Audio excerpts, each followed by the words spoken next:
안녕하세요. 건국대학교 입학팀 입학사정관 이선희입니다. 이민년 흑호랑이해가 밝으면서 수험생 여러분들의 의지와 각오도 남다를 거라고 생각합니다. 우리 건국대학교도 수험생 여러분과 함께 시작하는 마음으로 2023학년도 주요 전형 안내 준비했으니까요. 여러분들의 입시메이트 건국대학교와 함께 힘차게 시작해 보겠습니다. 우선 올해 건국대학교 전형별 모집 인원을 보시면 전년도와 마찬가지로 수시에서 60% 그리고 정시에서 40%의 인원을 모집을 합니다. 전형별 모집 인원은 크게 증감되는 부분은 없지만 5명의 범위 이내에서 줄어드는 전형도 있고 늘어나는 전형도 있고요. 그리고 수시 전형간에는 중복 지원이 가능하시기 때문에 나는 건국대학교가 아니면 안 된다 하시는 친구들은 6개의 카드 모두를 건국대학교에 쓰셔도 환영합니다.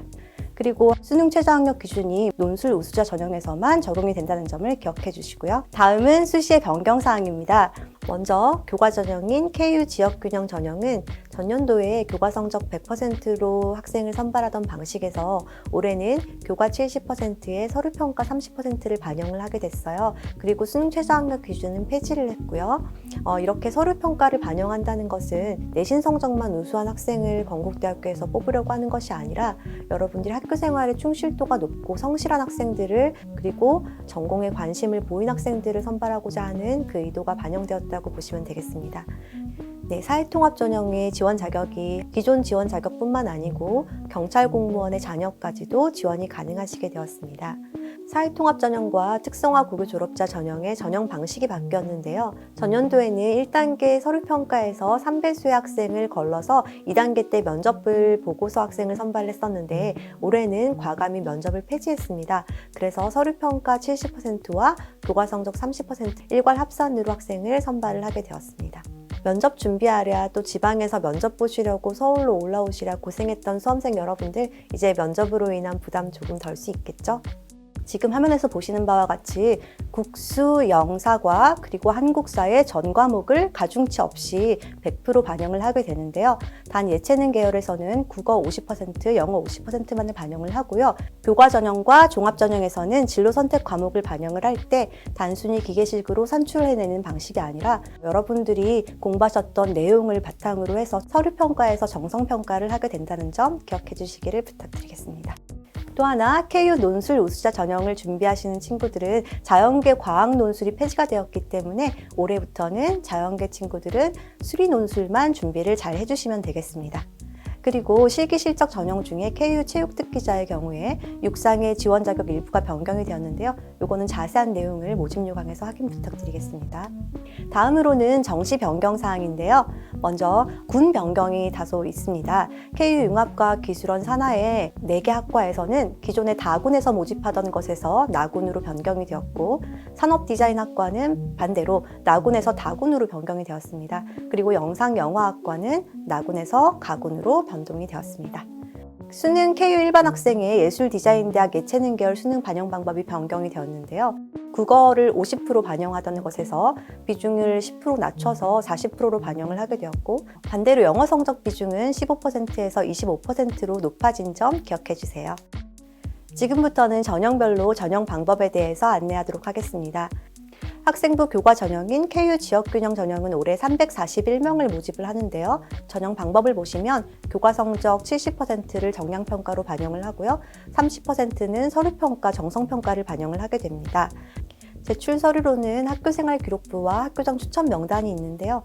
학교생활 기록부는 온라인 제공 동의를 해주시면 저희에게 별도로 제출하실 필요는 없으시고요. 학교장 추천 명단은 추천서의 형태가 아니라 접수 기간에 교사분께서 사이트에 이름을 입력해 주시기만 하면 됩니다. 그리고 수능 최저학력 기준은 적용되지 않습니다. 여기서 한 가지 KU 지역균형 전형에서 교과 성적 산출 시에는 진로 선택 과목은 교과 점수에 반영이 되지 않고요. 아까 말씀드렸다시피 서류평가의 정성평가 요인으로 반영이 된다는 점 기억해 주세요. 다음으로는 학생부 종합전형인데요. 학생부 종합전형은 크게 2가지 형태로 학생을 선발을 하고 있어요. 먼저는 단계별 전형으로서 면접을 보는 전형, 그리고 또 하나는 면접을 보지 않는 전형인데요. 먼저 면접이 있는 전형으로는 KU 자기추천과 특수교육 대상자 전형이 있는데요. KU 자기추천으로 795명, 특수교육 대상자 전형으로 20명을 모집을 합니다. 보시다시피 1단계 때 서류평가 100%로 3배수의 학생을 선발을 해서 1단계를 통과한 친구들만을 대상으로 면접을 보게 됩니다. 그래서 총점은 1단계 성적 70% 그리고 면접 점수 30%의 합산 총점 고득점자 순으로 선발을 하게 되겠습니다. 제출 서류 중에 자기소개서의 경우에는 여러분들이 원서 접수 사이트에서 직접 입력을 하시면 되는데요. 정해진 기한 내에 입력을 하시되 저희가 사용하는 문항은 대교협에서 제공하는 공통문항만을 사용을 하고 있습니다. 다음으로는 면접이 없는 전형입니다. 여기에는 총 5가지 유형의 전형에 해당하겠고요. 사회통합 37명, 기초생활 및 차상위 63명, 농어촌 학생 104명, 특성화 고졸 재직자 136명, 특성화 고교 졸업자 22명을 모집을 합니다. 이 전형의 경우에는 면접이 없이 일괄 합산 전형으로 학생을 모집을 하는데요. 서류평가 70%, 정성평가, 그리고 교과성적 30% 정량평가에 합산 총점 고득점자 순으로 학생을 선발을 하게 됩니다. 다음으로는 논술 전형입니다. 논술 우수자 전형으로 올해 434명을 모집을 하고요. 전년도와 동일하게 논술 100%로 선발을 합니다. 단 수능 최저학력 기준을 통과를 하셔야 하는데요. 최저학력 기준이 그렇게 높게 설정되어 있지는 않아요. 보시다시피 인문계는 2개 등급 합이 4, 자연계는 2개 등급 합이 5, 수의예과의 경우에 3개 등급 합이 4가 되시면 되는데 건국대학교 지원하는 정도의 친구들이라면 이 정도는 조금만 공부 열심히 하셔도 금방 맞추실 수 있을 거라고 생각이 듭니다. 또 아까도 말씀드렸다시피 자연계에서 올해부터 과학 논술을 폐지하고 수리 논술만으로 학생을 선발하게 되었습니다. 네, 여기서 꿀팁 하나 드리겠습니다. 건국대학교에서는 매년 7, 8월경에 모의 논술을 온라인으로 제공을 하고 있는데 입학처 홈페이지를 통해서 누구나 응시가 가능하시고요. 이 모의 논술의 출제 경향은 그 해의 실제 논술과 가장 유사하게 출제가 되기 때문에 논술고사를 준비하신 학생들이라면 반드시 모의 논술만은 응시를 해보시기를 권장드리겠습니다. 네, 꼭 모의 논술 응시하시고 이후에 출제자의 논술 특강도 시청하셔서 많은 도움 받으시기를 바라겠습니다. 다음으로는 실기 실적 전형인데요. KU 연기 우수자 전형의 경우에 1단계 때 학생부 교과 성적으로 25배수의 학생을 선발을 하고요. 2단계 때는 1단계를 통과한 학생들을 대상으로 연기 실기를 보게 되는데요. 실기고사 성적 100%로 학생을 선발을 합니다. 2단계 실기고사를 잘 보시면 1단계 때의 교과 성적은 반영이 안 되니까 일단 1단계를 통과하시면 실기를 잘 보시는 것이 관건이겠죠. 그리고 KU 체육특기자의 경우에는 총 13명의 학생을 모집을 하는데 각각의 종목별로 인원이 상이하기 때문에 이 부분은 모집 요강에서 추후에 꼭 확인을 해주시고요. 1단계 때는 경기 실적 100%로 6배수의 학생을 선발을 해서 이 1단계를 통과한 학생들의 대상으로 면접을 보게 됩니다. 그럴 때 2단계 최종 점수는 출석 5%, 그리고 학생부 교과 성적 15%, 그리고 면접고사 성적 30%, 그리고 1단계 성적 50%를 합산해서 고득점자 순으로 학생을 선발을 하게 되겠습니다. 그리고 여기서 실기 실적 전형의 경우에 교과 성적 산출 시에 진로 선택 과목 역시 산출 대상에 포함된다는 점 기억해 주시고요. 다음으로는 정시입니다. 정시 모집의 전형 방법과 선발 인원을 보시면요. 가나 다군에 각각 559명, 707명, 95명의 학생을 모집을 하는데요. 인문계 자연계는 군과 상관없이 전부 100% 수능으로만 선발을 하고요. 예체능계의 경우에는 역시 군과 상관없이 수능 60% 그리고 실기 40%의 총점으로 학생을 선발을 하게 됩니다. 그리고 교차 지원 여부를 궁금해하신 학생들이 많으실 텐데요. 인문계학과에서는 학생들이 수능에 어떤 과목을 응시하든지 간에 제한 없이 학생을 모집하기 때문에 자연계 준비하시던 친구들이 인문계 지원하실 수 있겠지만 자연계의 경우에는 수학과 과학의 과목 선택에 제한이 있습니다. 수학의 경우에는 기하나 미적분 중에 하나를 반드시 응시를 하셔야지만 자격이 생기시고 탐구 영역 역시 과학 2개 과목을 반드시 선택하셔야지만 자연계로 지원하실 수가 있다는 점 유념해 주시기 바라겠습니다. 수능 반영 방법입니다. 지금 보시는 것처럼 계열별로 과목별 반영 비율이 조금 상이하게 되어 있는데요. 인문계도 1, 2로 나뉘어지고 자연계도 1, 2로 나뉘어지고 예체능계도 올해부터 2개 계열이 다르게 설정이 되어 있죠. 인문 1과 2의 차이는 수학의 중요도에 따라 다르다고 볼 수 있는데요. 먼저 인문 2부터 보면 경영대학과 부동산학과, 정치외교, 경제, 행정, 국제무역, 응용통계학과가 이에 해당합니다. 인문 1은 방금 열거한 학과들을 제외한 인문, 어문, 사범계열 등의 학과들이 해당하고요.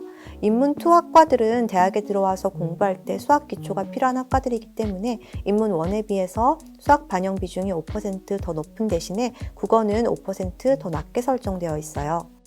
자연 1, 2의 차이는 수학 물리 기반의 학과인지 아니면 생명과학 기반의 학과인지에 따른 차이인데요. 자연 1에는 이과대학과 공과대학의 전 모집단이 수학교육과 그리고 KU융합과학기술원 산하의 몇 개 학과가 해당하고요. 자연 2에는 주로 생명과학에 기반한 학과들과 수의예과 그리고 생명과학 기반은 아니지만 건축학부까지를 포함하고 있습니다. 자연 1에서는 수학 반영 비중이 5% 더 높은 대신에 과학이 5% 더 낮게 설정되어 있고요. 자연 2에서는 반대로 수학 반영 비중이 5% 낮고 과학이 5% 더 높게 되어 있습니다. 그리고 올해 예체능계 수능 반영 방법이 2개의 세부 계열로 나뉘어 달리 적용되는데요. 예체능 1은 예술디자인대학 소속 학과들, 그리고 예체능 2는 사범대학 소속 학과들이 해당해요. 예체능 1과 2의 차이는 국어 그리고 영어 반영 비중에 있는데요. 예체능 1에서는 국어 40%, 영어 25%를 반영하는 반면에 예체능 2에서는 국어 50%, 영어 15%를 반영하게 됩니다. 지금까지 2023학년도 건국대학교 입학 전형 개요를 말씀드렸는데 도움되셨나요? 이 내용은 우리 건국대 입학처 홈페이지에 게시된 2023학년도 입학 전형 시행계획에서도 확인하실 수 있어요. 말씀드린 내용에서 큰 변화는 아마도 없겠지만 그래도 추후에 모집 요강 통해서 세부 사항을 꼭 확인하시고 지원하시란 당부를 드리며 추가적인 문의사항 있으신 분들은 홈페이지 게시판에 Q&A 또는 입학처 전화를 통해서 상담해 주세요. 그 외에도 건국대학교 유튜브 채널을 통해 입학 전형이나 학과에 대한 생생한 정보뿐만 아니라 합격 수기와 대학 생활에 대한 선배들이 직접 얘기해주는 재미있는 영상들 많이 있으니까 여러분들 많은 관심과 시청 부탁드립니다. 지금까지 건국대학교 입학사정관 이선희였습니다. 여러분들 모두 내년에 건국대학교에서 볼 수 있기를 기대할게요. 감사합니다.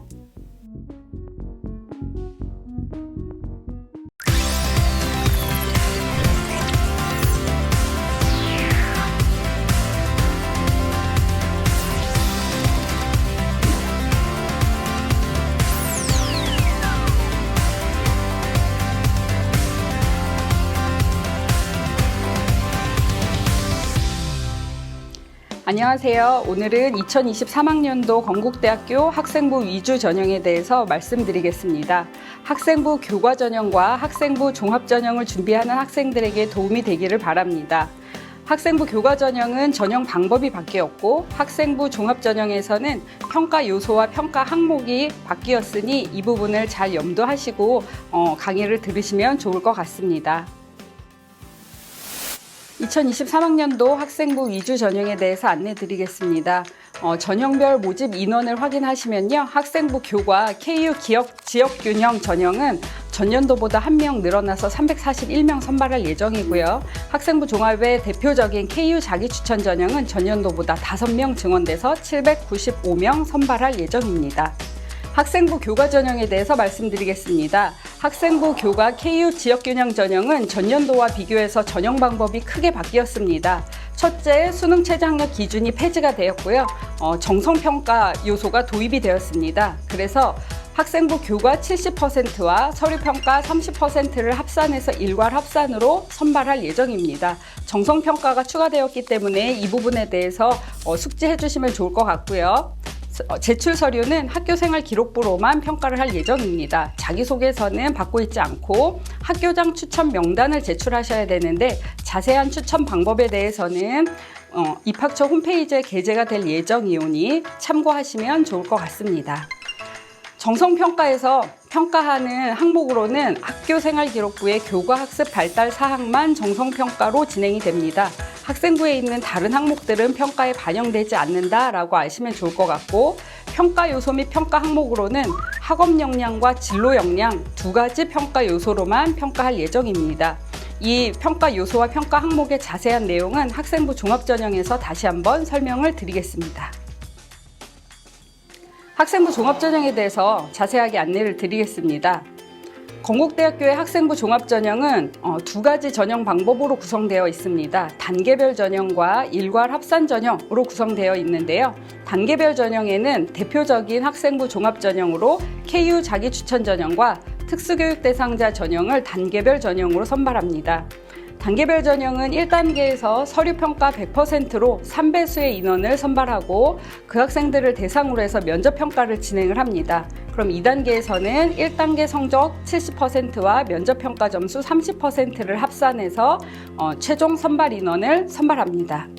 제출 서류는 학교생활기록부하고 자기소개서를 제출하고 있기 때문에 지원하는 학생들은 자기소개서를 잘 준비하시면 좋겠습니다.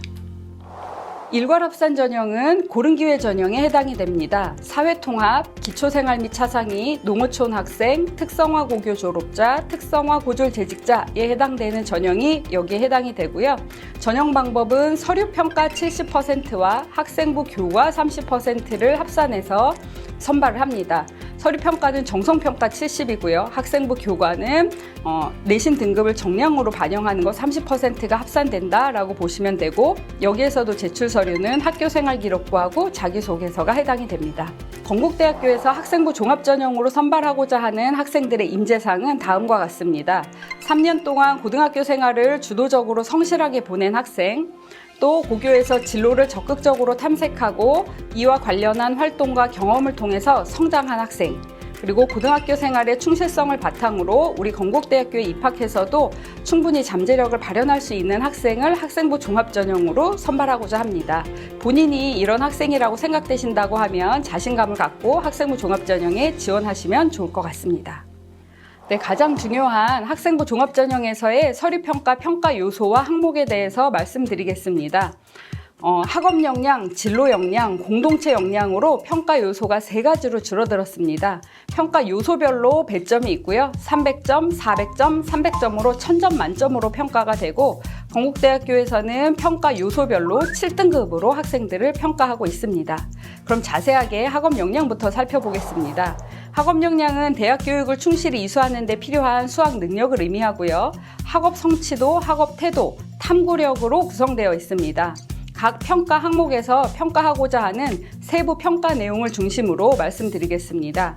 학업 성취도는 대학 수학에 필요한 기본 교과목, 국어, 수학, 영어, 사회, 과학, 한국사 등의 교과목의 성적이 적절한지를 살펴봅니다. 이때 성적의 적절성이라고 하면 내신 등급만 의미하는 건 아니고요. 교과학습 발달사항 내에 있는 이수자수, 이수단위, 원점수, 평균, 표준편차, 내신 등급, 성취도 비율, 이러한 수치들을 다양한 면으로 정성평가를 진행을 합니다. 학생이 속해 있는 집단 내에서의 상대적인 성취 수준 이런 것들을 보고자 하기 때문에 내신 등급이 낮다 하더라도 너무 실망하지 말고 충분히 자신의 강점을 살려서 지원을 해도 좋을 것 같습니다. 그 외에 기본 교과목 외에도 그 외의 교과목의 성취가 어느 정도인지, 혹시 유난히 소홀한 과목을 보이고 있지는 않는지, 이런 부분들이 대학에 와서도 학업적인 성실성을 예측할 수 있는 부분이어서 이런 것도 함께 정성적으로 평가하고자 합니다. 학기별, 학년별 성적의 추이 어떤지도 학업 성취도에서 같이 평가할 예정이고요. 학업 태도 부분은 탐구력과 함께해서 세부 능력 및 특기사항 중심으로 평가할 예정입니다. 학업 태도에서 보시면 새로운 지식을 획득하기 위해서 자기 주도적으로 노력하고 있는지, 수업 시간에 적극적으로 참여해서 수업 내용을 이해하려는 태도와 열정이 있는지를 보고 있는데요. 주도적인 태도로 수업에 임하고 그 안에서의 성장이 있는가를 보고자 합니다. 탐구력은 교과 활동 내에서 학문에 대한 열의나 지적 관심, 이런 것들이 드러나고 있는지, 그리고 그것이 구체적인 성과로 이어지고 있는지를 보고자 합니다. 그래서 본인이 관심 있는 내용이다라고 하면 수업 시간에 적극적으로 참여하고 그것들을 동아리나 독서 활동으로 확장해 나가는 노력도 필요할 것 같습니다. 그래서 학업 역량은 이 세 가지를 종합적으로 평가한다라고 보시면 될 것 같습니다. 진로 역량입니다. 진로 역량은 자신의 진로와 전공 계열에 관한 탐색 노력과 준비 정도를 의미합니다. 전공 관련 교과 이수 노력, 전공 관련 교과 성취도, 진로 탐색 활동과 경험 세 가지의 평가 항목으로 구성이 되어 있고요. 전공 관련 교과 이수 노력은 이번 평가 요소에서 또 새롭게 들어간 부분입니다. 2015 개정 교육과정의 특징이 학생들이 과목을 선택해서 들을 수 있는 겁니다. 그러다 보니까 자신이 관심 있는 계열이나 전공과 관련해서 고등학교에서 개설되어 있는 과목들을 학생들이 어떻게 선택하고 그 안에서 어떤 내용으로 이수하고 어떻게 성장했는지를 보고자 합니다. 전공 관련한 과목을 적절하게 선택했는지, 그리고 이수한 과목들은 얼마나 되는지, 이게 일반 선택, 진로 선택 다 함께 병행해서 확인을 하려고 하고요. 전공 관련한 과목을 이수하기 위해서 혹시 추가적인 노력을 했는지, 학교에서 개설이 안 된 과목이 있어서 자기 나름대로의 탐색하는 과정이 있었는지 이런 것도 보고자 합니다. 선택 과목은 교과목 학습 단계, 위계에 따라서 잘 이수했는지도 이러한 이수 노력에 포함하여 평가할 예정입니다. 전공 관련 교과 성취도는 앞에 학업 성취도 부분도 있긴 했지만 특히 전공이나 계열과 관련한 교과목의 성취 수준이 어떤지, 적절한지 이런 부분들을 봅니다. 그리고 동일 교과 내에서 일반 선택 과목과 진로 선택 과목의 성취 수준이 어떠한지, 같은 교과라 하더라도 공통 과목, 일반 선택 과목, 진로 선택 과목 이 세 가지의 과목들의 성적을 종합적으로 평가해서 그 학생의 성취 수준을 정성적으로 평가에 반영을 합니다. 진로 탐색 활동과 경험은 자신의 관심 분야나 흥미와 관련해서 다양한 활동에 참여하고 노력한 경험이 있는가를 창의적 체험 활동이나 교과 활동, 경험 이런 것들로 확인을 하고 있고요.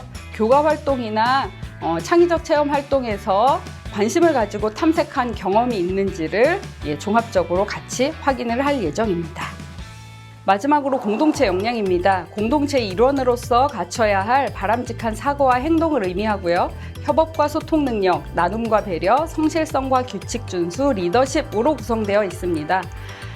이 모든 네 가지의 평가 항목을 다 갖춘 학생을 뽑겠다라는 건 아니고요. 고등학교 교육 과정 내에서 이 네 가지를 이루기 위해서 또는 갖추기 위해서 노력하면 될 것 같습니다. 본인의 강점 부분이 제시가 된다고 하면 그 강점 부분을 평가 요소로 평가할 예정입니다.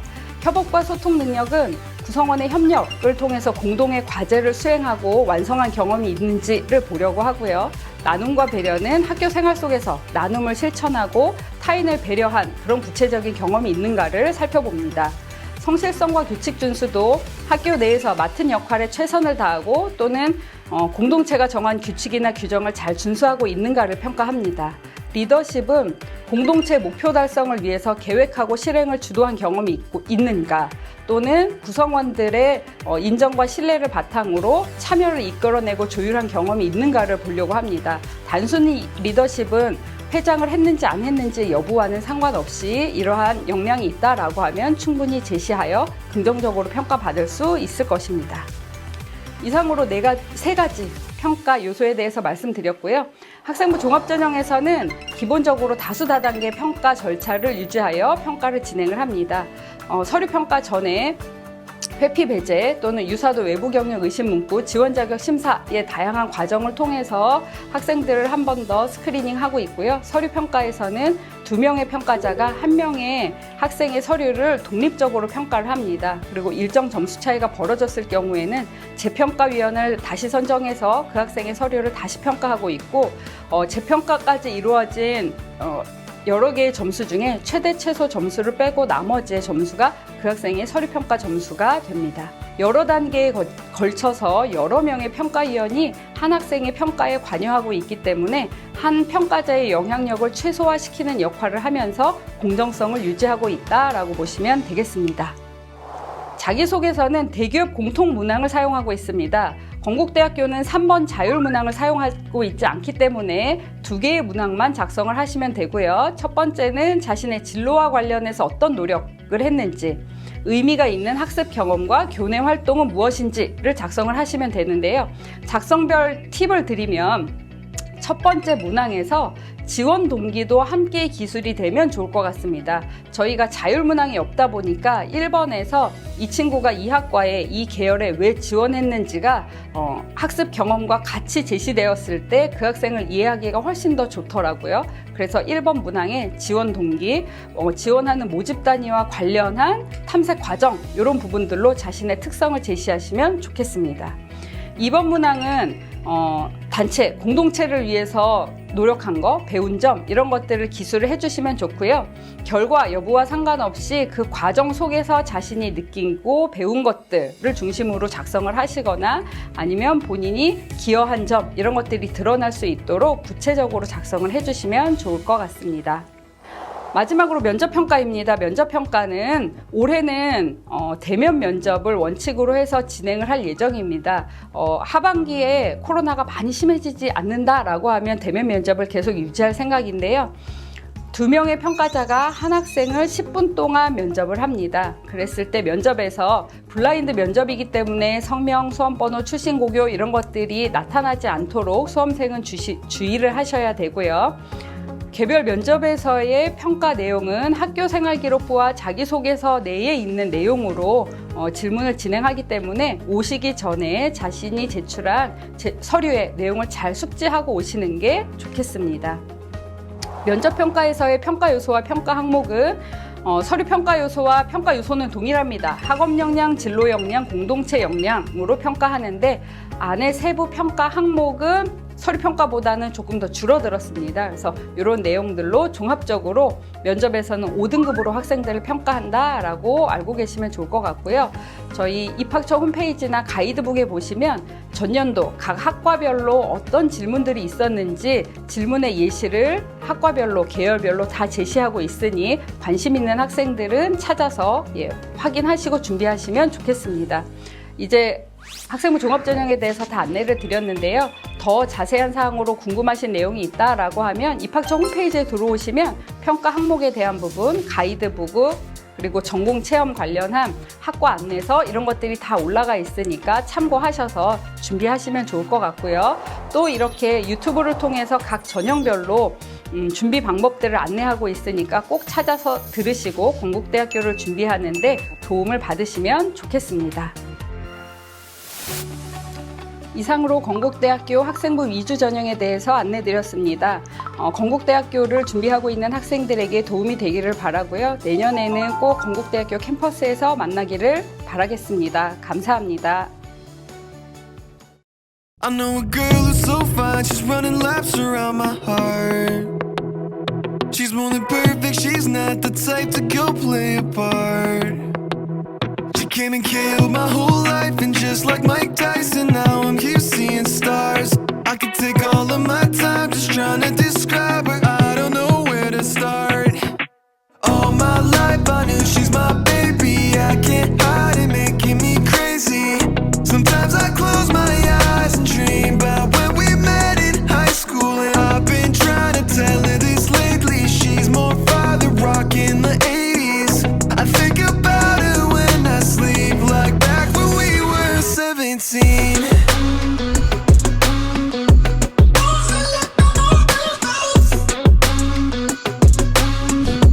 Back when we were 17.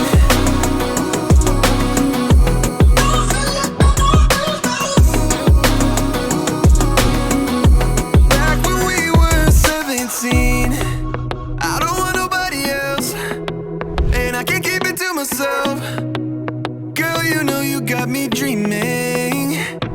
We could be driving fast with your feet on the dash. You're riding by my side, leaving all our fears in the past. And anywhere you wanna see what we could be on the map. It's only you and me, nothing to prove for me, yeah. All my life I knew she's my baby, I can't hide it, making me crazy. Sometimes I close my eyes and dream about when we met in high school, and I've been trying to tell her this lately. She's more father rock think about it when I sleep, like back when we were 17.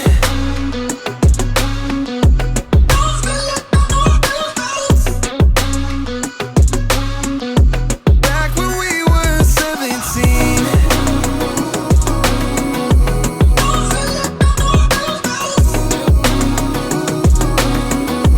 Back when we were 17.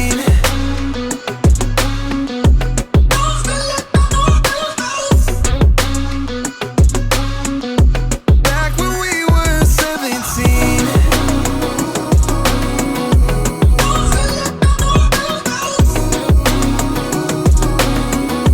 Back when we were 17.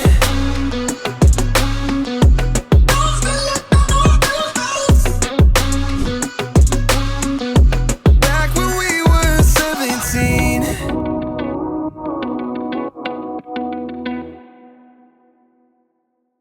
그래서 난 건대 갈 건데?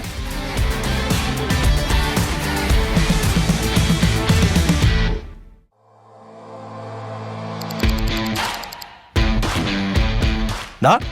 공부할 건데?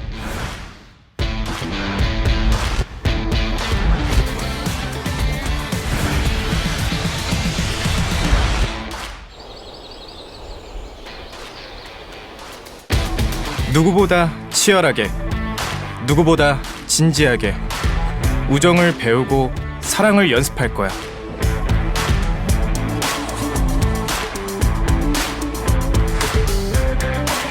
강의실이나 도서관이 전부는 아니야. 상상 그 이상의 대학 생활을 마음껏 누리게 될 테니까. 담장 너머까지 펼쳐진 캠퍼스.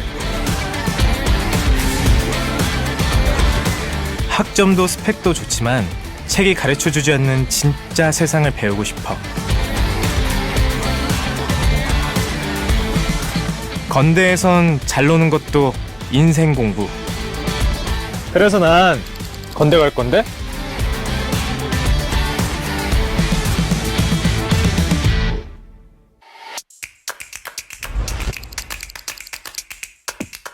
나?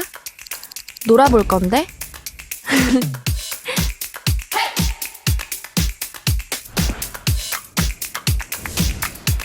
여긴 노는 물이 달라. 내가 원하는 만큼 제대로 놀 수 있거든.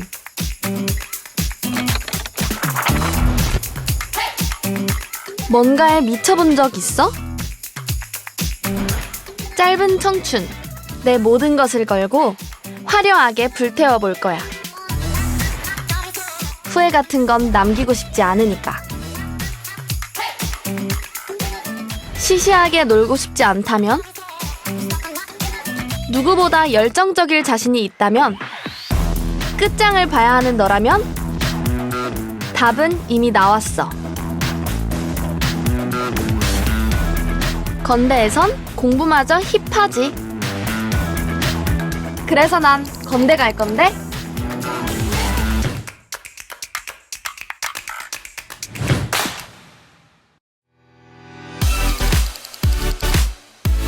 나? 꿈꿔볼 건데?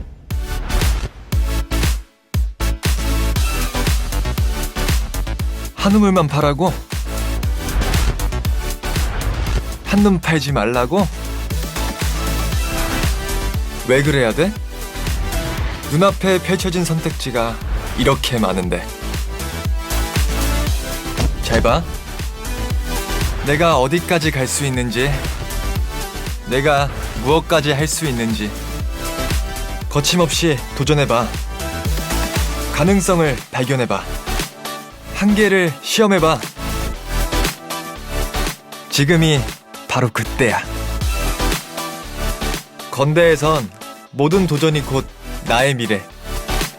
그래서 난 건대 갈 건데?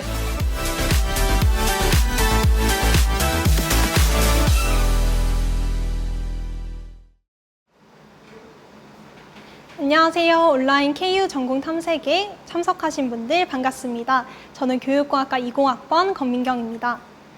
오늘 진행할 KU 전공 탐색은 총 3가지 단계로 구성되는데요. 첫 순서인 학과 소개와 전공 전공 특강은 주민호 교수님께서 담당해 주실 예정입니다. 두 번째로 전공 체험은 교수학습센터 스튜디오 온라인 견학과 VR, AR을 활용한 교육 프로그램 체험, 그리고 겟워타운을 활용한 교육 환경 분석이 있습니다. 세 번째로는 2학번 선배들에게 직접 질문할 수 있는 선배와의 대화 시간도 마련되어 있습니다. 교육공학과 매력에 흠뻑 빠져보실 수 있는 시간 되었으면 좋겠습니다. 다음으로는 이번 전공 탐색에 도움 주신 멘토분들을 소개드리려 하는데요. 총 7명의 학생들이 도움 주셨습니다. 학과 학생뿐만 아니라 교수님께서도 많은 도움을 주셨는데요. 첫 번째 순서로 학과 소개와 전공 특강을 주민호 교수님께서 해주실 예정입니다. 주민호 교수님 모시겠습니다. 네, 안녕하세요, 여러분. 온라인으로 뵙게 돼서 조금 아쉽긴 합니다만, 네, 이 전공 체험 교육공학과 오늘 소개와 간단한 안내들 좀 드리도록 하겠습니다. 교육공학과 전공이라고 하는 것을 부모님 세대들의 경우에는 아직까지도 거기가 뭐 하는 과야? 라고 생각하시는 경우들이 굉장히 많아요. 근데 저희는 엔지니어링이 아닌 테크놀로지를 활용해서 교육에 접목하고 그것들을 어떻게 잘 활용하고 효과적인 교육 내용들을 전달할 수 있는가 라고 하는 것에 초점을 맞추고 있는 전공입니다. 저희 전공은 나중에 졸업 후 진로와 관련해서 일반 기업에 있는 교육 관련된 부서 혹은 인사 관련된 부서, 그리고 공공기관들 또는 연구직, 또 교사를 생각하고 계신 분들도 계실 것 같고요. 또 평생교육과 관련된 그런 기관에서도 많이 종사들을 하고 있습니다. 자세한 내용들은 사실 정보들을 찾아보면 검색을 하면은 많이 나오긴 하는데, 제가 1학년들 대상으로 항상 진로에 대해서 상담을 하다 보면 여러 가지 자기들이 꿈꾸고 있는 그 진로의 길들이 다양하게 나타나고 있더라고요. 그래서 이 자리에서 우리 과는 어디로 나갑니다 라고 참 확실하게 알려드리기가 어려운 그런 전공인 것 같아요. 제가 오늘 준비한 내용은 KU 전공체험 교육공학과 교육공학으로 미래사회와 소통하기라고 하는 다소 좀 거창한 주제를 갖고 왔는데요. 내용은 그렇게 거창하진 않습니다. 그래서 같이 한번 살펴보시면서 하나하나 좀 알아가 보도록 하면 좋겠습니다. 일단 제가 지금 진행하고자 하는 내용들은요, 그냥 단순하게 강의식으로 내용 전달을 하는 게 아니고요. 여러분들 지금 화면에 공유되고 있는 이 웹사이트 핸드폰으로 접속을 하셔도 되고요. 컴퓨터가 편하시면 컴퓨터로 접속을 하셔도 됩니다. 여기 들어가셔서 kahoot.it이라고 하는 것이고요. 제가 여기에 접속을 하시면 핀 번호가 입력이 돼야 됩니다. 요 핀 번호를 확인을 하시고 본인의 어떤 닉네임도 괜찮고요. 이름을 직접 쓰셔도 되고요. 쓰시고 접속을 해주시면 좋겠습니다. 네, 시간이 조금 걸리기 때문에 여유를 갖고 들어오시면 좋겠어요. 아까 웹사이트 아까 kahoot.it이라고 했는데 여기 지금 KAHOOT 뒤에 .it를 써서 들어오시면 됩니다.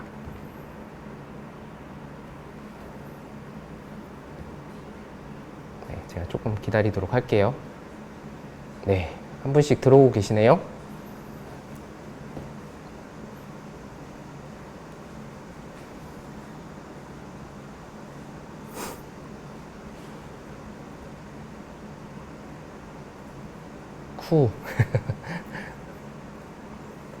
아까 잠깐 그 화면, 이전 화면에서 보셨을지 모르겠지만 나중에 순위가 나오게 되면 그 순위에 들어가신 분들은 저희 쪽에 이제 따로 연락을 주시면 네, 아까 말씀하신 그 상품권을 어떻게 해서든지 전달을 드리도록 하겠습니다. 네, 당차게 2, 3학번 써주셨네요. 네. 좋습니다. 지금 몇 분이 혹시 참석해 있죠? 50분 정도요? 네. 50분 정도가 지금 온라인으로 계시는데, 지금 17분. 네. 천천히 들어오셔도 됩니다.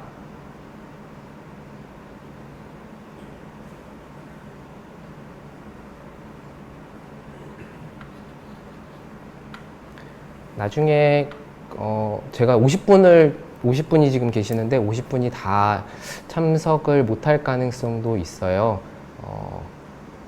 그렇더라도 화면 공유는 계속 지속되니까 퀴즈에 직접적으로 참여는 못 하시더라도 화면 내용들은 다 같이 전달이 되니까 걱정하지 않으셔도 됩니다.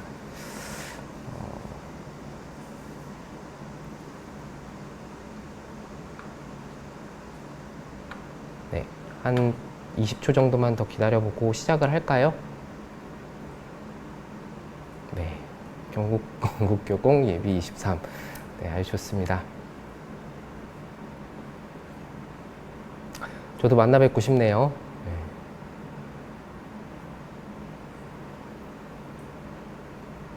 네, 영상이 끝난 것 같아요. 자, 들어가도록 하겠습니다. 자, 퀴즈인데 처음은 몸풀기 퀴즈예요. 이 내용하고는 전혀 상관은 없습니다. 빠르게 누르시면 돼요.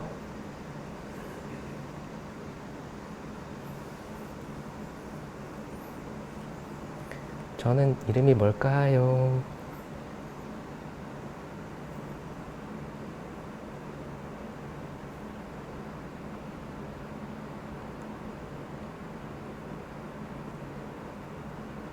네.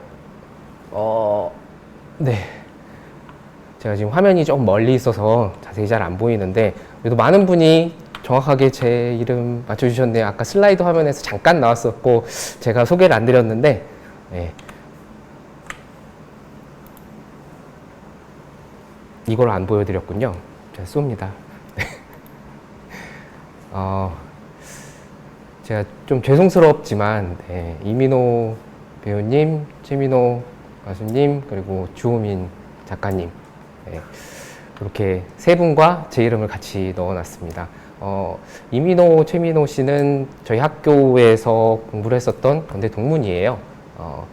저희 와이프가 한때 저 두 분이 이제 저랑 같은 시기에 이제 학교에 있을 때 와이프가 건대에 3대 민호가 있는데 그 중에 제일 안 생긴 민호랑 산다고 푸념을 하셨었거든요. 그리고 많은 분들이 헷갈려 하시는데 실제로 주호민 그 작가님하고 저하고 굉장히 많이 이렇게 헷갈리셔서 심지어 과제 제출하는 첫 페이지에 이제 뭐 누구 교수님 하는데 주호민으로 써서 제출하는 경우들도 꽤 많이 있었습니다. 네, 처음 몸풀기 퀴즈였고요. 아까 답을 한번 보도록 할까요? 네, 이게 한 문제당 1000점씩인데 빨리 누르면 빨리 누를수록 같은 그 정답을 맞추더라도 점수 차이가 조금씩 납니다. 다음 문제 본격적으로 풀어보도록 할게요.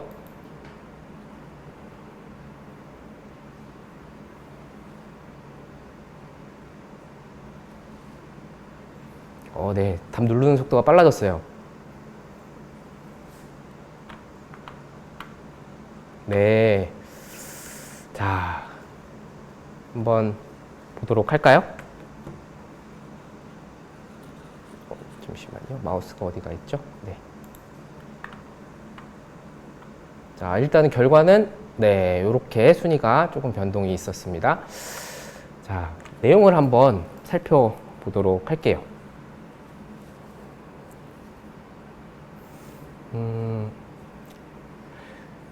4차 산업혁명이라고 하는 것은 이제 정보통신 기반 기술 기반으로 여러 영역의 지식과 정보가 융합되는 그런 기술 혁명을 말하죠.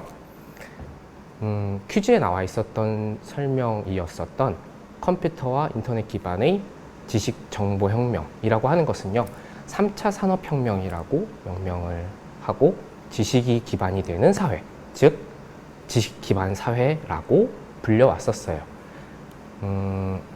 이 시기를 지나면서 지식이 많이 공유되고 많은 기술 발전들이 이루어지면서 4차 산업혁명의 어떤 기반이 되었던 거죠. 자, 우리는요, 미래사회를 얘기를 하고 있어요. 미래사회는 아직 사실 경험해보지 못한 사회이긴 하지만 우리에게 주어지는 어떤 자원, 그리고 어떤 우리가 필요로 하는 것은 무엇인가 정도는 충분히 생각해보고 앞으로는 어떻게 하는 게 좋을까, 이 정도는 고민을 해볼 필요가 있겠죠. 특히 여러분들은 공통의 관심사, 교육이라고 하는 키워드를 가지고 있겠지만 모두 다 제각각 목표와 하고 싶은 분야, 직업 이런 것들을 꿈꾸고 있을 것이라고 생각을 해요. 사실 제가 이렇게 화면을 보고 있으면은 퀴즈가 아니라 이제 질문 같은 형태로 좀 이렇게 대화를 좀 하고 싶었는데 어떤 걸 물어보고 싶었냐면 문과나 이과 이렇게 두 개 나눠져 있을 거예요. 관심이 있는 영역, 교육공학 영역에서 관심이 있고 내가 어떤 것들에 대해서 꿈꾸고 있다. 이런 것들을 좀 얘기를 해보고 싶었는데 네, 그런 것들을 지금 못하는 것은 조금 아쉽기는 하네요. 이과도 마찬가지고요.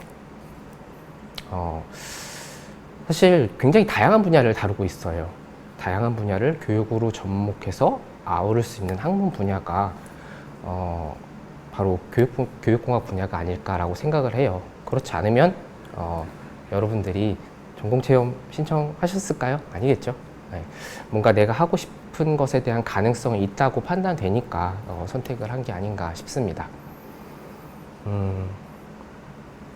다음 문제를 한번 보도록 할게요.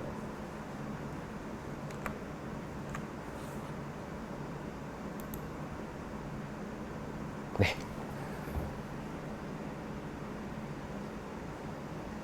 개인이 생활하면서 보고 듣고 만나고 느끼는 모든 정보를 자동으로 기록하는 활동.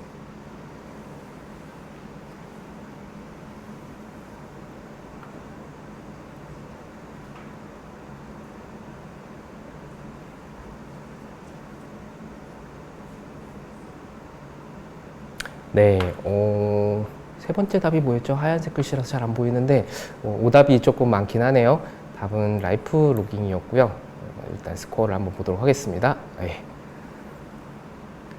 그리고 다시 화면 전환을 해서 네.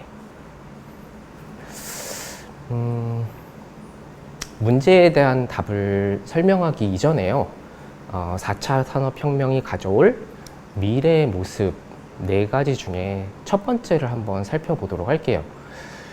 인공지능, 빅데이터, ICT 기술의 발달로 인한 초지능화라고 써놨는데요. 쉽게 얘기하면 지식과 기술이 합쳐지고 많은 분야에 있어서 인공지능을 비롯한 지능화가 적용이 된다라고 하는 것인데요. 긍정적인 면은 점점 더 많은 정보를 습득할 수 있다라고 하는 것입니다. 실제로 예를 들어서 여러분들이 뭔가 잘 모르는 게 있거나 혹은 알고 싶은 지식이 있으면 어떤 행동들을 여러분들은 하시나요? 네, 답을 주실 수는 없지만 아마 검색이라고 답을 하셨을 것 같아요. 네, 웬만한 정보들은 찾으실 수가 있을 거예요. 그게 3차 산업혁명 이후에 데이터베이스화되고 누적된 정보들이 여러분들에게 공유되기 때문에 가능한 것이죠. 그런데 그런 정보들을 기계가 습득을 하고 많은 것들을 사람들이 대신에 해주게 돼요. 실제로 사람도 기계에 많은 것들을 의존을 하게 되고요. 여러분들 실제로 책을 읽고 내가 기억하려고 노력하는 것들은 기억에 남기고 있지만요. 예를 들어서 사람들 전화번호, 친구들 전화번호 같은 경우들을 예전처럼 일일이 다 기억을 하진 않잖아요. 그죠? 이러한 기계 의존도 상승에 따라서 기억을 하는 능력이나 내가 스스로 인지하고 판단하는 능력이 조금씩 퇴화될 그런 우려가 있어요. 자, 이전 퀴즈로 한번 돌아가 보도록 할까요? 퀴즈에 나왔었던 답이 라이프 로깅, 모든 정보를 자동으로 기록하는 활동, 라이프 로깅이라고 합니다. 삶이라고 하는 라이프, 그리고 기록이라고 하는 로깅이 합쳐진 말로써 디지털 기기를 이용을 해서 개인의 어떤 전반적인 삶이 기록되고 데이터화되어서 저장되는 것을 말해요. 실제 인간은요, 문자가 발명된 이후에 종이에다가 일기 쓰는 것, 편지, 뭐 어떤 여러 가지 형태로 일상을 기록을 해왔어요. 문자 이전에도 동글벽화 같은 걸 그리면서 예쁘게 아주 작성을 해왔죠. 이렇게 라이프 로깅은 현대에 와서 갑자기 생겨난 것이 아니고요. 아주 오래전부터 인간 생활하고 같이 함께 해왔어요. 다만 그 방법과 기록 수단이 디지털화와 자동화를 거치게 된 거지만요. 무언가를 기록하고 싶어 하는 어떤 욕구, 이거를 가진 인간 본성의 결과물이거든요. 최근 들어 이렇게 뭐 웨어러블 기기가 비약적으로 발전을 하면서 자동으로 이런 것들을 기록을 해줘요. 대표적인 것들이 이제 스마트워치 같은 것이죠. 심박수, 걸음, 뭐 수면 시간, 수면의 질, 이런 것들을 체크하고 자동으로 앱에서 저장하고 분석하고 이런 것들을 하면서 생활 환경이 자동적으로 라이프 로깅 되기도 합니다. 매우 편리하죠. 근데 이런 이면에는요, 내가 기억하지 않아도 되는, 나의 뇌가 꼭 기억하지 않아도 되게끔 하는 그런 편리함을 주면서 한편으로는 나의 기억력 그리고 인지 능력을 점차 안 쓰게 만들어요. 근데 인간이 퇴화되면서 점점 바보가 되는 걸 볼 수는 없잖아요. 그죠? 그럼 오히려 기억을 잘 할 수 있도록 돕는 게 필요하지 않을까요? 자, 그럼 이 문제를요, 교육공학적 관점에서 생각을 해봅시다. 우리 전공에서 흔히 쓰는 용어가요, 교수 설계라고 하는 용어예요. 분야이기도 하지만요, 쉽게 얘기해서 수업을 하고 수업을 받는 그런 상황을 구성을 하는 거예요. 설계라고 우리는 얘기를 하는데요. 어떻게 설계를 하느냐? 잘 이해하고 오랫동안 기억할 수 있게. 여러분들이 경험해본 효과적이었던 교육을 한번 떠올려 보세요. 어떤 것들이 있었는지. 재미있는 교육, 기억에 남는 교육, 이해가 잘 되던 교육, 쉽게 설명해 주는 교육, 이런 것들이 떠오르시죠?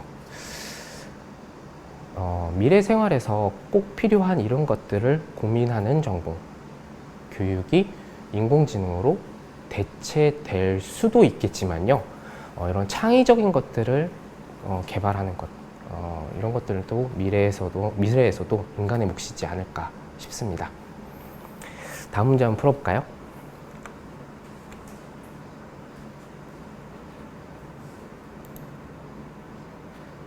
네. 문제 안에 답이 있는 것 같죠? 네.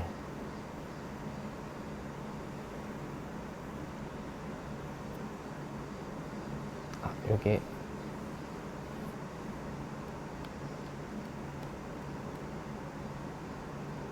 지금 화면에 정답자가 없는 걸로 나오는데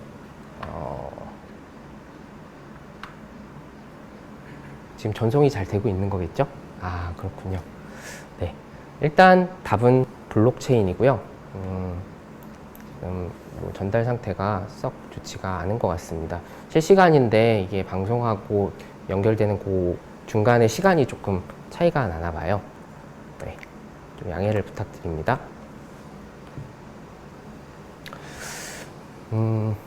정답은요, 블록체인이었거든요. 초연결 사회로 인해서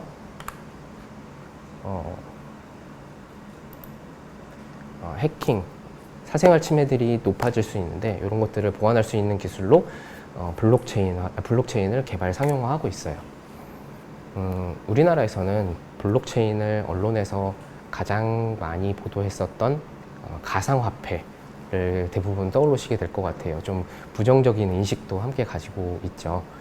그렇지만 블록체인의 어떤 기술적인 측면을 본다면 블록체인 데이터베이스는 연쇄적으로 연결된 블록에 데이터를 저장하는 방법이라서 네트워크의 합의 없이 어떤 체인의 일부분을 삭제하거나 수정하는 그런 것들을 할 수가 없어서 누군가에 의해서 제거되거나 왜곡되거나 이런 것들을 방지를 할 수가 있습니다.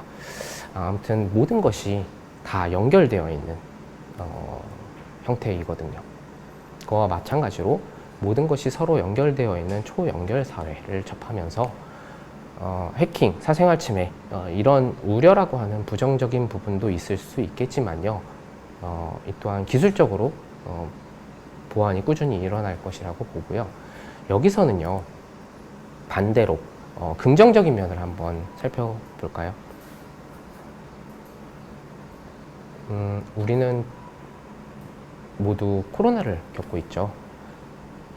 초연결 사회에서의 우려도 있지만 한편으로는요, 학교에 안 가도, 직장에 안 가도 학습 활동과 직무 활동이 가능한 그런 사회가 되었다는 것을 이번 코로나 상황을 통해서 경험을 할 수가 있었던 것 같아요. 여러분들도 그 이전에는 무조건 학교 가서 수업을 들어야만, 교실에 앉아서 수업을 들어야만 된다라고 생각을 하셨을 거예요. 근데 그러지 않고도 되네? 라고 하는 것을 경험을 했잖아요. 근데 그거 아실지 모르겠어요. 이번 코로나 상황에서 이렇게 매체와 정보를 활용해서 교육에 접목시키는 데 있어서 선도적인 역할을 한 게 눈에 보이지는 않겠지만 저희 저쪽 전공자들이 굉장히 많이 활동을 했어요. 실제로 특강 같은 것도 많이 하고 빠르게 이제 전파들을 했었죠. 전 세계적으로 아마 이렇게 빠르게 온라인 교육이 체계를 잡은 게 아마 우리나라만한 데가 없었지 않았나 싶습니다. 그렇게 교사들을 교육하고 학습 방법들을 설명을 하고 온라인에서 이러한 미디어를 써봐라. 온라인에서는 이렇게 하는 게 학습 활동에 효과적이다. 이런 등등. 그래서 평소에 이런 학습 방법에 관심을 가지고 있는 분들이나 실제 적용하던 분들이 코로나 환경에서 전면 온라인 학습으로 전환이 되면서도 빠르게 전환을 할 수가 있었죠. 그런데 교육공학 전공자로서 너무나 좀 재밌었던 점은요, 이런 여러 가지 교육 방법의 적용, 온라인 수업의 활용, 이런 것들이 20년 전부터 교육공학 영역에서는 꾸준하게 지속적으로 강조가 되어 왔었다라고 하는 점이에요. 이렇게 하면 효과적이니까 이런 거 좀 써봐.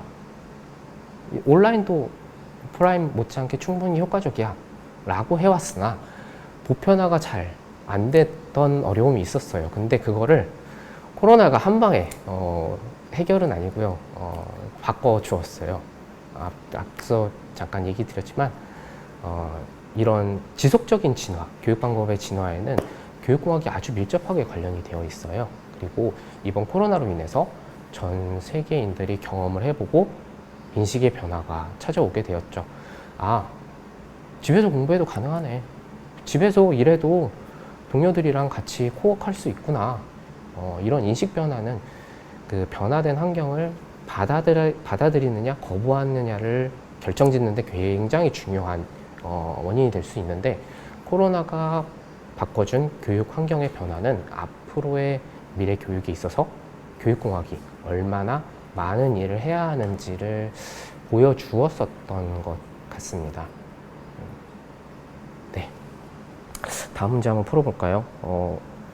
제가 지금 다시 이 카오스를 연결을 할 건데, 조금 전에 실시간으로 진행이 안 돼서 이게 이번에 잘 될 수 있을지 모르겠습니다.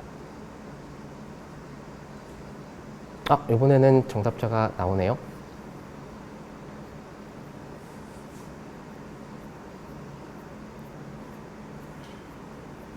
네, 요거는 사실 이렇게 오프라인에서 하면은 조금 더 효과적이긴 하더라고요.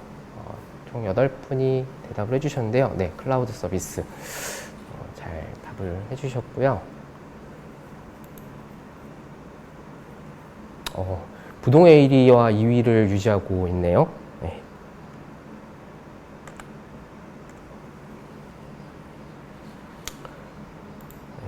문제는 클라우드 서비스였죠. 답은 화면에 나와 있는 긍정적인 면, 부정적인 면의 어떤 세부적인 내용과는 조금 다른 내용인 것 같긴 하지만요.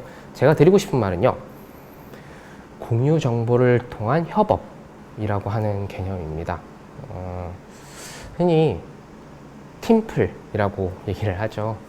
콩글리시인데 팀플이라고 하는 학습 내의 협업 환경에 있어서 자료의 공유라고 하는 것은 매우 중요한 부분이거든요. 제가 미국에 있었던 시기였던 2010년도부터 저는 드랍박스라고 하는 그 툴을 쓰면서 팀 활동을 했어요. 때에 따라서 구글 드라이브 같은 것도 이제 쓰고요.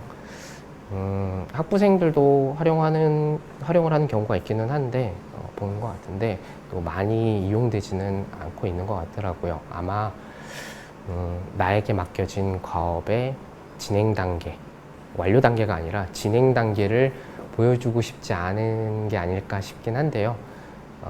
학부 시기가 아닌 조금 더 지나서 대학원이라든지 아니면 직장 내에서는 이런 협업들이 매우 보편적으로 일어나고 있어요. 실제 저도 제가 수행하고 있는 연구 과제들에서 대학원생들, 연구원들이 함께 하고 있는데 이제 모두에게 공유 폴더를 공유를 해주고 이제 그 결제를 해주고 사용을 하고 있거든요. 매우 효과적이에요. 공유의 활용, 이게 교육에서 굉장히 중요한 부분이에요. 미래 사회에서 필요로 하는 역량을 우리가 4C, C로 시작하는 4가지를 얘기를 하는데 Creativity, Collaboration, Critical Thinking, Communication 이렇게 4가지입니다. 그 중에 콜라보레이션과 커뮤니케이션을 포함을 하는 교육적인 프레임워크를 설정하는 것, 그리고 구현에 관한 것, 논의 같은 것들이 미래 사회에 있어서 우리 교육공학 영역에서 굉장히 활발하게 이루어져야 하는 부분이기도 하고요. 여담이지만 사물 인터넷, 클라우드 컴퓨팅, 빅데이터 이런 것들을 교육에 활용하는 것이 필요하다라고 하는 얘기들을 많이 들어보셨을 거예요. 그죠? 근데 듣긴 들었는데 매우 뜬구름 잡는 것 같이 생각 들지 않아요? 사실 실제로 연구자 입장에서 보면 현재 예를 들 수 있는 게 같은 학과 이제 교수님하고 제가 4년 전이었을 거예요. 2018년에 웅진 싱크빅이라고 하는 회사의 요청으로 어댑티브 러닝, 즉 맞춤형 학습에 대한 요구 분석을 진행을 했었어요. 맞춤형 학습에는 어떠한 플랫폼으로 어떠한 기능을 넣어야 된다 라고 하는 큰 틀을 잡아주고 그게 실제 개발로 이루어져서 여러분들이 한 번쯤은 들어봤을 만한 뭐였더라 이름이? AI 스마트 학습인가? 그럴 거예요. 그래서 지금 시판이 되어서 활용이 되고 있을 거예요. 또 가상현실, 증강현실을 교육에 도입하는 이야기도 들어보셨을 거예요. 교육적 측면에서 증강현실, 가상현실이라고 하는 것은 학습적인 실제적인 맥락과 상황 속에서 활동을 통해서 실제감과 현실감 이런 것들을 형성시킬 수 있기 때문에 미래 사회에서 매우 활발하게 활용될 것이다. 교육이나 훈련도 필요하지만 실제로 체험하기 어렵거나 좀 위험한 상황을 에서도 활용될 것이다 라고 하지만 이것도 여러분들 경험해 보시는 게 한때 유행했었던 VR 게임방 정도가 아닐까 싶습니다. 체감이 안 되죠. 근데 제가 실제로 자문해 주고 있는 여러 기관들 중에 한국도로교통공단 같은 곳에서 교육용으로 도로교통 안전교육, 뭐 시뮬레이션 교육, 그다음에 뭐 가상현실 활용한 음주운전자 대상 교육 이런 것들을 실제 진행을 하고 결과물들을 만들어내는데 거기서 일하는 분들 중에도 교육공학 전공자들 꽤 많습니다. 새로운 기술적 특성과 도구를 교육적 맥락에서 활용할 수 있는 사람이 필요하니까요. 사실 교육공학이요, 교수 설계, 매체 개발이라고 하는 그런 범위로 한정을 지으면 오히려 매우 작은 영역을 다루고 있는 것처럼 보여요. 하지만 미래 사회 교육과 관련을 해서 교육공학이 영향을 주고 있는 분야는 이런 것처럼 생각보다 매우 넓게 분포되어 있다라고 하는 것도 알려드리고 싶네요. 마지막 문제입니다.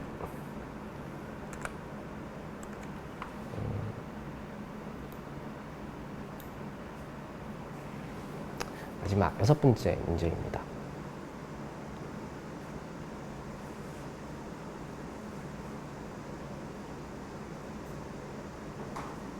이번에도 왠지 답이 안 눌러지고 있는 것 같은 생각이 드는데요.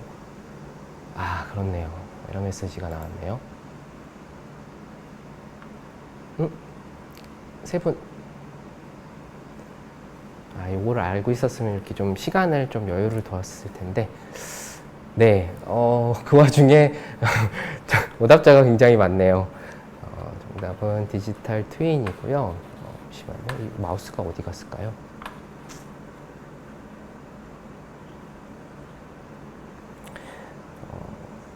일단은 네, 결과를 한번 보도록 하겠습니다.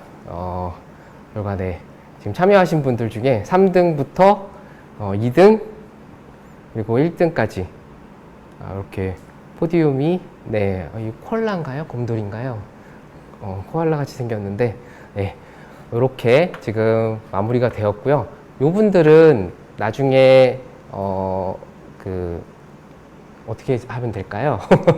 어떻게 연락을 하면 제가 상품권을 보내드릴 수 있을까요?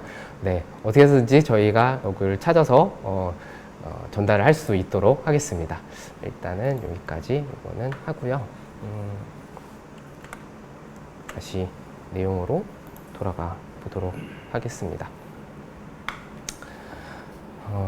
정답은 아까 디지털 트윈이었죠. 마지막 거. 미국 제너럴 일렉트릭이 주창한 그런 개념인데요. 컴퓨터의 현실 속의 어떤 사물을 쌍둥이로 만들고 현실에서 발생할 수 있는 상황을 컴퓨터로 시뮬레이션해서 그 결과를 미리 예측해보는 기술이에요. 이 화면의 내용과는 좀 거리가 있습니다만 마지막 문제를 뭐 일자리 산업 경제하고 만들기가 조금 어렵더라고요. 예, 좀 내용을 이어가면은요, 미래 사회에 있어서 가장 우려되는 부분, 바로 일자리 문제라고 볼 수가 있을 것 같아요. 영상 하나만 잠깐 보고 갈까요?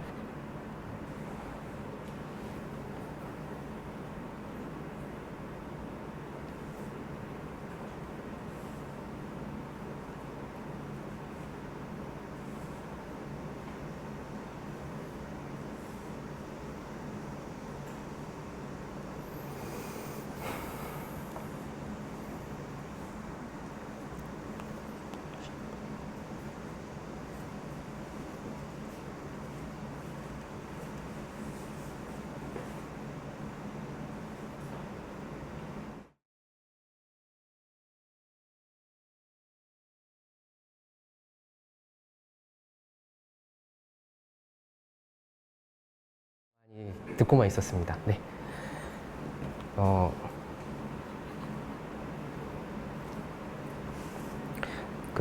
창업을 하라고 이제 여러분들께 보여드린 건 아니고요. 영상의 길이가 어떻게 느껴지셨나요? 제가 말씀드리고 싶은 거는 이 영상이 러닝 타임이 1분이 안 돼요. 55초. 키오스크로 오더 넣고 기계가 커피 나오게 해주는 데까지 55초가 소요된 영상이에요. 우리 앞에 다가올 미래는요, 귀찮은 것들이 많이 사라지고 편리함도 있지만요.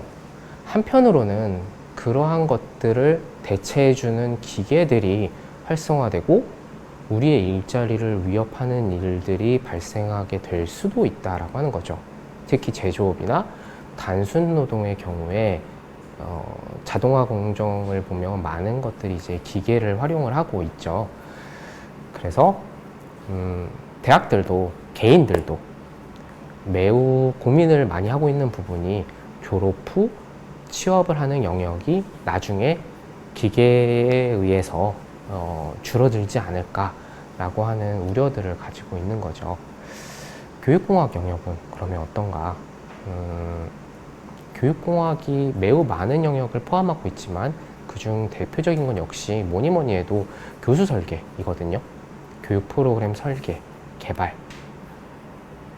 모르는 사람이 들어도 아, 이거는 뭔가 만들어내는 거네. 창의적인 영역이네. 인간이 수행하는 것이 필요한 영역이네 라는 생각이 들지 않을까 싶습니다.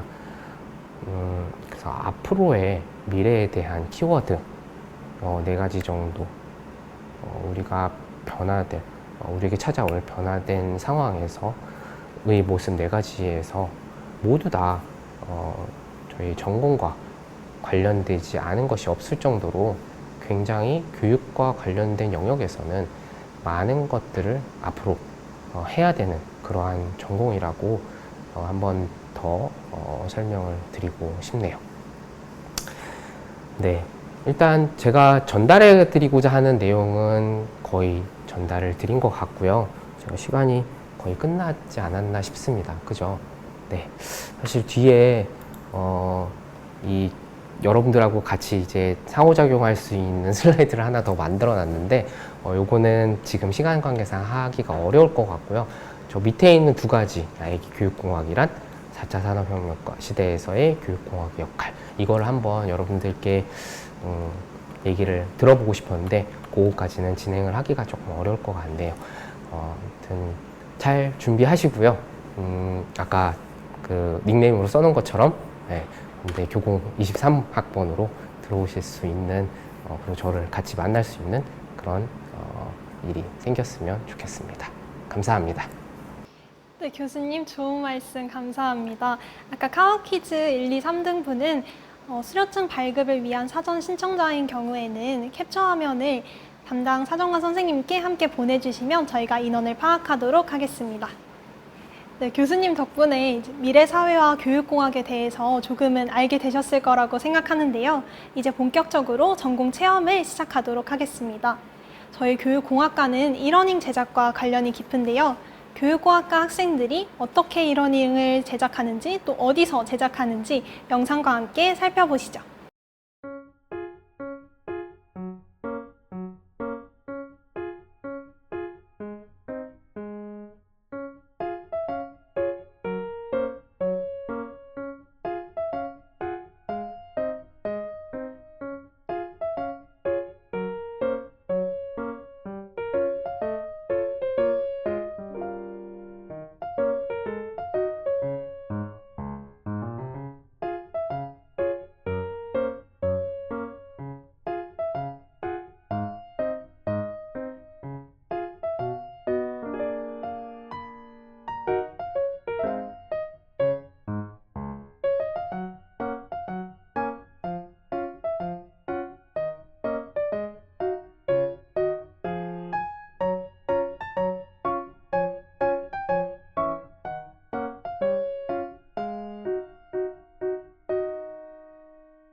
네, 안녕하세요. 오늘 수업은 5단원 도입부터 시작해 보도록 하겠습니다.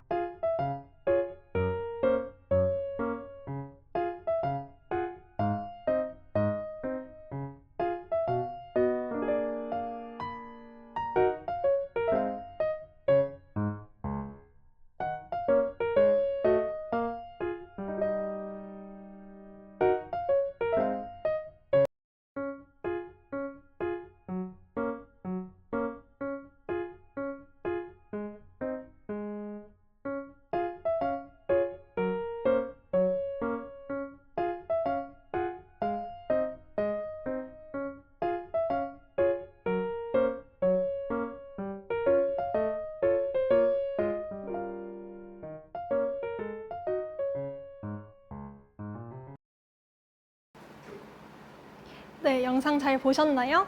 이제 잠시 10분 동안 쉬는 시간을 가져보도록 하겠습니다. 뒤에는 VR, AR, 겟더타운, 선배와의 대화까지 있으니까요. 꼭 끝까지 함께 해주셨으면 좋겠고요. 그리고 체험 전에 구글 카드보드지를 미리 조립해 보시거나 자료집에 있는 AR 마커를 잘라서 준비해 놓으시면 좋을 것 같습니다. 그러면 10분 뒤인 3시에 뵙겠습니다.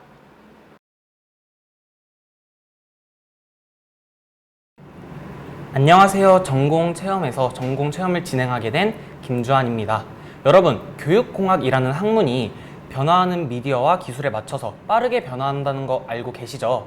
그래서 이번 시간에는 실제 학교 교육 현장에 AR과 VR이 어떻게 적용되고 있는지 간단한 사례를 살펴본 후에 AR과 VR을 직접 체험해보는 시간을 가져보도록 하겠습니다. 네, 보이는 어플은 실가명 콘텐츠라는 어플인데요. 실가명 콘텐츠라는 어플은 초등학교 2학년부터 중학교 3학년까지 사회부터 과학까지에 이르는 여러 가지 교육 내용들을 AR, VR, 그리고 360도로 나누어 학습해 볼 수 있도록 구성해 놓은 어플입니다. 이 어플을 활용을 하게 되면 단순하게 지루할 수 있는 그러한 학습 내용들을 보다 생생하게 진행해 볼 수 있는 그러한 장점들이 있습니다. 이번 시간에는 어플의 용량이 너무 크기 때문에 저희가 함께 해보지는 못할 것 같고요. 혹시라도 이 어플에 관심이 있으신 분들은 플레이스토어나 앱스토어에 들어가서 다운로드 받으셔서 앱이 어떻게 구성되어 있는지 확인해 보시면 좋을 것 같습니다. 네, 이제는 사이언스 레벨업이라는 사이트에 대해서 한번 살펴보도록 하겠습니다. 인터넷 검색창에 사이언스 레벨업을 검색을 하시면 다음과 같은 화면이 나오게 되는데요. 위 사이트에 들어가셔서 AR과 VR 탐색 버튼을 눌러주시면 다음과 같이 여러 가지 과학과 관련된 내용들을 AR과 VR에 맞추어서 학습할 수 있도록 구성해 놓았습니다. 오늘은 여기서 AR 빛 실험실을 같이 체험해 보도록 할 건데요. 아까 쉬는 시간에 말씀드렸듯이 AR 빛 실험실이라는 어플 플레이스토어나 앱스토어에서 다들 다운로드 받으셨나요? 다운로드 받으셨으면 거기에 더불어 AR을 실제로 구현하기 위해서 마커 또한 필요한데요. 저희가 나누어드린 이 자료집을 보시면 맨 뒷장에 부록에 AR 마커가 있다는 것을 확인하실 수 있습니다. 혹시라도 아까 쉬는 시간에 잘라놓지 못하신 분들은 지금이라도 가위로 잘라 놓으시면 저희가 전공 체험을 같이 진행하는데 훨씬 더 수월하게 진행할 수 있을 것 같습니다. 네, 이제 어플 직접 실행해 보도록 하겠습니다. AR 빛 실험실이라는 어플을 실행하게 되면 다음과 같은 화면이 나오게 되는데요.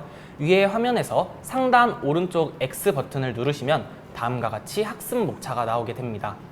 오늘은 여기 여러 가지 학습 목차들 중에서 첫 번째 단원인 구면 거울과 빛의 반사 부분을 같이 체험해 보도록 하겠습니다.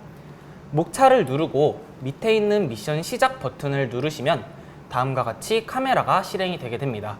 이 카메라를 통해서 저희가 나눠드린 마커를 비춰보시면 다음과 같이 레이저가 실제로 AR로 구현되는 것을 확인하실 수 있습니다. AR 활용 카메라를 켜셨으면 위에 왼쪽의 버튼, 미션 버튼을 눌러주시면 되는데요. 위에 왼쪽 미션 버튼을 누르시면 각각의 학습 목차에 따른 학습 목표가 나타나게 됩니다. 첫 번째 학습 목표부터 같이 살펴볼까요? 첫 번째 학습 목표를 보면 평행하게 나아가는 빛을 한 곳에 모아주세요 라는 학습 목표가 나타나 있습니다. 평행하게 나아가는 빛을 연출하기 위해서는 저희가 나누어드린 마커 중에 레이저 5구를 카메라에 비춰주시면 이처럼 평행하게 나아가는 빛을 구현하실 수 있을 거고요. 통합과학을 열심히 공부하신 분들이라면 알고 계시겠지만 이 빛을 한 곳으로 모아주기 위해선 볼록 렌즈 마커를 이용하시면 다음과 같이 빛이 한 곳으로 모아진다는 것을 확인하실 수 있습니다. 네, 다음 미션 한번 살펴볼까요? 다음 미션을 살펴보게 되면 이번엔 여러 가지 방향으로 나가는 빛이 완전 멀리 퍼지게 그렇게 나타나게 해달라는 학습 목표가 나타나 있습니다. 아까와 동일하게 레이저 5구 마커를 활용해 주시면 되고요.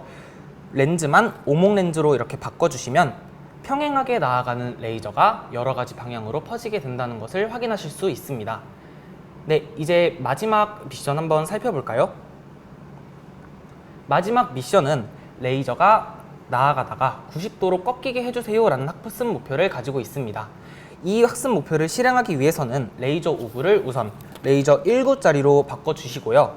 그 다음에 오목 렌즈 마커를 직각 거울 마커로 바꾸어 주시면 AR을 구현했을 때 한 줄기로 나가던, 이제 일직선으로 나가던 그러한 빛이 90도로 꺾이게 되는 그러한 모습을 직접 관찰할 수 있습니다. 이처럼 AR을 활용하게 되면 재료비가 비싸서 하지 못하는 실험들이나 안전 문제로 어려운 실험들을 실제 학교 교육 현장에서 손쉽게 활용할 수 있다는 장점을 가지고 있습니다. 이제 다음 VR 체험으로 넘어가 보도록 하겠습니다. 다음은 VR을 이용한 교육 체험을 해볼까요? 구글 플레이스토어에서 카드보드 앱을 구글 플레이스토어나 앱스토어에서 카드보드 앱을 다운로드 받으시면은 유튜브 영상이라도 VR 모드로 시청하실 수 있습니다. 저희는 오늘 와그작 사이언스의 미션 화재 탈출이라는 프로그램을 통해서 VR을 통한 교육을 체험해 볼 겁니다. 저희가 50분께는 구글 카드보드지를 조립할 수 있게 보내드렸습니다. 구글 카드보드지는 설명서와 구글 카드보드지 본체, 그리고 구글 카드보드에 들어가는 렌즈로 구성이 되어 있는데요. 설명서를 보시고 만드시면 됩니다. 구글 카드보드지에서 먼저 이렇게 나 있는 홈을 제거하신 후에 구글 카드보드지 렌즈를 본체에 끼우시고 구글 카드보드지를 이렇게 접어주시면은 이렇게 완성된 구글 카드보드지를 만드실 수 있습니다. 여기서 앞에 뚜껑을 여셔서 휴대폰을 넣으시고 와그작 사이언스의 미션 화재 탈출 앱을 실행하시면은 VR을 체험하실 수 있습니다. 아쉽지만 구글 카드보드지를 받으시지 못하신 분들은 저희가 유튜브 화면을 통해서 체험을 같이 해드릴 수 있게 방영을 하니까요. 유튜브 화면을 통해서 체험해 주시면 감사하겠습니다. 그러면은 미션 화재 탈출 한번 체험해 볼까요? 구름이랑 폭포랑 없어서 조용하고 너무 좋다. TV나 볼까나. 가습기의 수분이 전기 콘센트에 침투되어 불이 붙었어요. 불을 진압하고 안전하게 살아남아야 해요. 전기 콘센트에 불이 붙었어. 어떻게 해야지?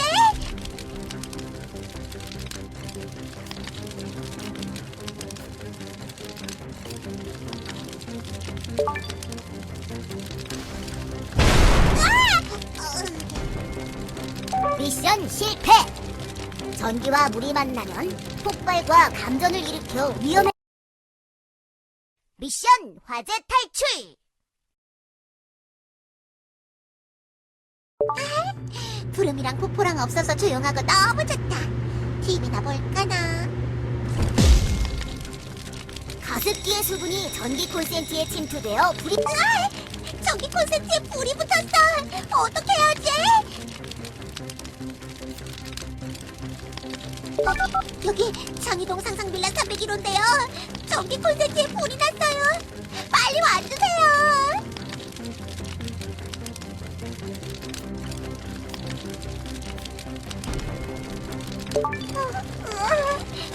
이제 어떡하지?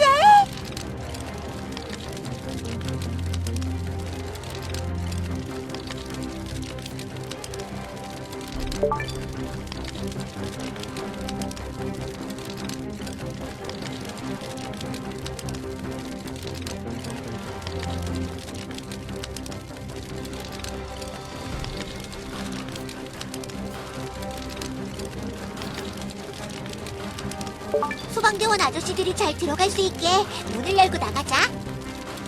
미션 실패! 문을 열어두면 산소가 투입되고 불이 번질 확률이. 미션 화재 탈출!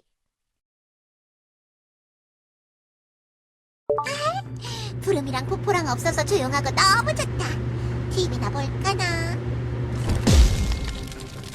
가습기의 수분이 전기 콘센트에 침투되어 불이 붙었어. 전기 콘센트에 불이 붙었어. 어떻게 해야지? 여기 장희동 상상빌라 301호인데요. 전기 콘센트에 불이 났어요. 빨리 와주세요.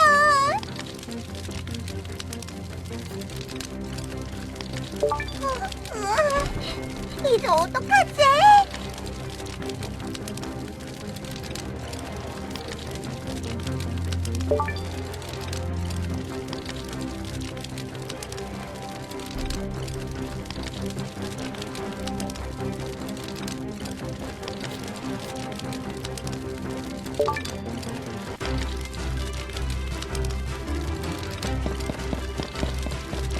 장학계나 불조심, 안전조심.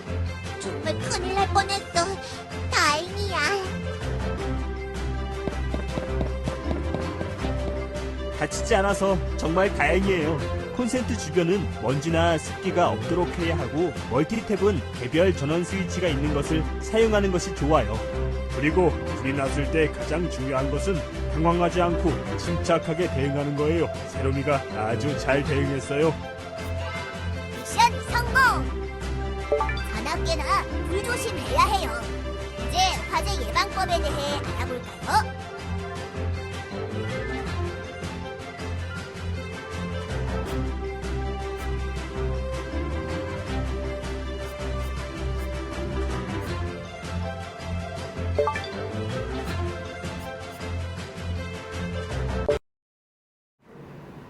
저희가 직접 촬영한 VR 영상을 보여드렸는데 어떠셨나요? 체험하신 것처럼 VR, AR은 점점 발전하고 있고 교육의 방법 또한 정말 많이 발전하고 효과적인 방법을 찾아가고 있습니다.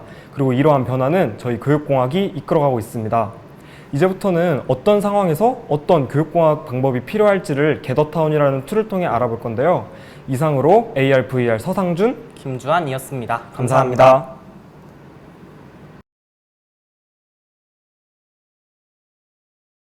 교육공학과 전공탐색 두 번째 시간입니다.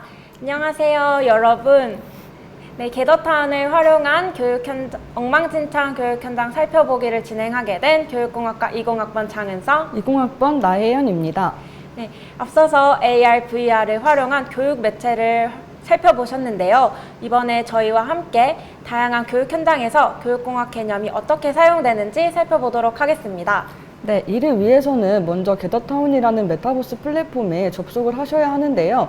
저희가 사전에 보내드린 문자에 있는 링크로 접속을 해주시면 됩니다. 비밀번호는 오늘 날짜인 0804이고요. 접속하신 후에는 본인만의 개성 있는 아바타를 생성하시고 마이크와 카메라를 꺼주신 뒤에 꺼주시면 감사하겠습니다. 그럼 이제 모두 링크에 접속해주세요. 네, 여러분이 링크에 접속하시면요, 저희와 함께 총 3곳의 교육 현장을 탐구해 보도록 하겠습니다. 저희가 중간중간 여러분들께 몇 가지 질문을 드리려고 하는데요. 그때마다 여러분이 가지고 계신 다양한 의견들을 저희에게 알려주실 수 있는 총 3가지의 방법이 있습니다. 네, 첫 번째 방법은요, 지금 실행되고 있는 유튜브 스트리밍 실시간 채팅창에 여러분의 의견을 댓글로 달아주시는 방법입니다. 네, 두 번째 방법은요, 게더타운 내에서 여러분들과 함께 교육 현장을 탐구하고 있는 저희 교육공학과 스태프들에게 1대1 메시지를 보내는 방법입니다. 네, 마지막 세 번째 방법은요, 여러분들이 근처에 있는 스태프들에게 가까이 다가갔을 때 자동으로 활성화되는 화상 채팅을 통해서 여러분들의 의견을 알려주시면 되는데요. 여러분들의 다양한 의견이 모일 수 있기를 기대하면서 게더타운 내에서 여러분들이 어떻게 움직이실 수 있는지 활동 방법 안내 도와드리겠습니다. 네, 이제 활동 방법에 대해서 간단히 설명드리려고 하는데요. 아바타를 움직이시고 여러 기능을 사용하는 방법은 아주 간단합니다. 먼저 아바타를 움직이기 위해서는 방향키를 사용하여 상하, 좌우로 움직이실 수 있고, 오른쪽 커서를 클릭한 후에 Move Here이라는 버튼을 누르면 먼 곳까지 한 번에 이동하실 수도 있습니다. 그리고 본인의 아바타가 춤추는 모습이 궁금하시다면 Z키를 눌러 확인해 보실 수도 있습니다. 이제 마지막으로 하단에 있는 이모티콘을 활용하여서 다양한 감정 표현도 나눌 수 있답니다. 자, 이제 모두 간단한 활용 방법에 대해서는 숙지하셨나요? 그러면 저희와 함께 본격적으로 엉망진창 교육 현장으로 들어가 보시겠습니다. 네, 여러분, 게더타운 링크에 접속하셔서 여러분만의 개성 있는 아바타를 설정하시고 화면과 마이크 다 전원을 끄셨나요? 네, 우리가 함께 첫 번째로 확인해 볼 교육 현장은 여러분이 너무나도 익숙한 현재 다니고 있는 고등학교 교실입니다. 우리가 모여있던 로비에서 왼쪽 아래로 이동을 하게 되면요, 여러분이 고등학교 교실로 들어갈 수 있는 문이 나오게 됩니다. 한번 이동해 볼까요? 네, 이 고등학교 교실에는 어떠한 문제점이 있는지 칠판 옆에 있는 게시판을 통해 문제 상황을 한번 확인해 보도록 합시다. 여러분도 보이시나요? 혹시 혜연님, 한번 이 문제 상황을 읽어주실 수 있으신가요? 네. 건국고등학교 2학년 5반 학생들은 지금 국어 문학 수업을 듣고 있다. 선생님께서는 문학 교과서에 나오는 소설이 너무 중요한 소설이라고 하시며 나긋나긋한 목소리로 한 문장씩 소설을 읽어주신다. 하지만 학생들에게는 그 소설이 자장가처럼 들리고 결국 한 명씩 고개를 떨구고 만다. 재미없는 문학 수업, 아무도 수업을 듣지 않고 문제점을 인식한 교사는 문학 수업 시간에 조별 활동을 진행하고자 한다. 학생들의 참여를 높이고 적극적인 학습 환경으로 만들기 위해서는 어떤 변화가 필요할까? 네, 감사합니다. 저희도 고등학생 때 문학 수업을 꼭 들었어야 했잖아요. 저도 문학 수업이 정말 너무 어려웠는데요. 매일 문학 작품을 하나씩 읽고 또 한 줄씩 문장 하나씩 분석해 가면서 읽는 게 얼마나 지루했는지 모릅니다. 네, 여러분도 저희처럼 적극적으로 수업에 참여하고 싶었지만 단선적인 수업에 흥미를 잃었던 경험이 다들 있으신가요? 혹시 있으시다면 지금 바로 유튜브 스트리밍 실시간 댓글에 남겨주셔도 되고 여러분 근처에 있는 스태프에게 1:1 메시지를 보내주세요. 여러분들의 답변을 기다릴 동안 혜연님은 혹시 어떠셨는지 궁금한데 한번 말씀해 주실 수 있으신가요? 네. 저도 학창시절에 이런 비슷한 상황을 많이 겪었었는데요. 고등학생 때뿐만 아니라 중학생 때도 사실 지루한 수업은 정말 많았던 것 같습니다. 저는 특히 법과정치 수업을 정말 싫어했는데 저희 학교에서는 고등학교 2학년 때 법과정치 수업을 필수로 듣게끔 해놨더라고요. 그래서 어려운 법과 정치에 대한 개념을 단선적으로 무조건 보고 외워야 하기 때문에 정말 힘들었던 기억이 있습니다. 하지만 지금 생각해보면 그 수업조차도 재미있게 할 수 있는 방법이 있었을 것 같은데요. 제가 생각해 봤을 때 예를 들어서 교과서에 나오는 한 사건을 바탕으로 친구들과 토의나 토론을 진행해 본다거나 여러 가지 정치 형태에 대해서 특징과 단점들을 친구들과 함께 의견을 나눠보면서 지식을 습득하는 방법이 있을 것 같습니다. 네, 그런 경험이 있으셨군요. 저희처럼 여러분들이 보내주신 적극적으로 수업에 참여하고 싶지만 그렇게 하기 어려웠던 순간들에 대한 답글 간단하게 읽어보도록 하겠습니다. 저희 스태프들을 통해서 전달이 온 내용이 있다고 하는데요. 이분은 수학 과목 수업을 듣는데 필기는 정말 잘해서 필기왕이 될 수는 있었지만 오히려 필기에 집중하느라 수학 개념을 이해하지는 못했다고 하셨네요. 네, 다른 분들의 의견도 보이는데 우리 모두가 가지고 있는 정적이고 단조로운 수업 분위기와 진행 방식, 이를 극복하기 위해서는 어떻게 해야 할까요? 먼저 조별 활동을 잘 할 수 있는 환경을 만들기 위해서는 어떤 효율적인 자석 배치가 필요할까요? 제가 생각했을 때는 일방적으로 교사를 바라보는 기존의 책상 배열이 아니라 조별로 마주볼 수 있게 앉으면 좋을 것 같아요. 네, 이렇게 자석 배치를 했을 경우 더욱더 수업에 적극적으로 참여하고 토론할 수 있겠죠? 네, 그렇다면 자석 배치 외에도 학습 도구로는 어떤 것들이 있을까요? 이제 평소 교사가 수업을 진행할 때에는 칠판이나 빔 프로젝트 아니면 TV나 컴퓨터 등을 많이 활용하게 되잖아요. 하지만 이런 도구들을 일방적으로 내용을 전달할 때만 도움이 되는 것 같은데 혹시 조별 활동을 위해선 어떤 도구가 더 있으면 좋을까요? 제가 생각했을 때는 학생들이 수업 시간에도 의견을 자유롭게 공유할 수 있는 의견 공유 플랫폼이 있으면 좋겠어요. 네, 의견 공유 플랫폼을 사용할 수 있는 전자기기 사용도 수업 시간에 더 활성화되면 좋겠죠? 네, 이와 더불어 전자교과서에 대한 의견도 있었는데요. 전자교과서를 활용하면서 이런 조별 활동도 자유롭게 할 수 있는 기능이 전자교과서에 탑재된다면 너무 좋을 것 같습니다. 이런 다양한 매체들을 활용하여서 학습자들의 수업 참여도를 높일 수 있게 여러 방법들을 고민해 보는 것이 바로 교육공학의 한 영역이자 시작이라고 할 수 있습니다. 네, 여러분들 좋은 의견들을 많이 보내주셔서 감사합니다. 그러면 다음 교육 현장으로 넘어가 보려고 하는데요. 다음 교육 현장은 이 건물이 아닌 바로 위에 있는 건물에 있습니다. 같이 이동해 보도록 하겠습니다.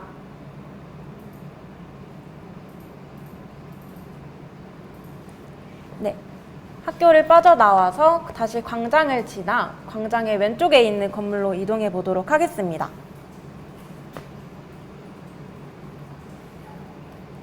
네, 혹시 혜연님, 여기가 어디 같으신가요?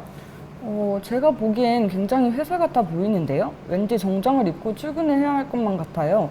컴퓨터도 많고 책상도 정말 많이 보입니다. 네, 맞습니다. 이곳은 바로 기업인데요. 기업에서 발생하는 문제들을 교육으로 극복할 수 있다면 그곳에 교육공학 전공자가 빠질 수 없거든요. 기업에서 필요로 하는 교육을 바로 기업 교육이라고 하고 교육공학은 이러한 기업 교육도 중요하게 생각하거든요. 그렇다면 이 기업은 지금 어떤 문제가 있을까요?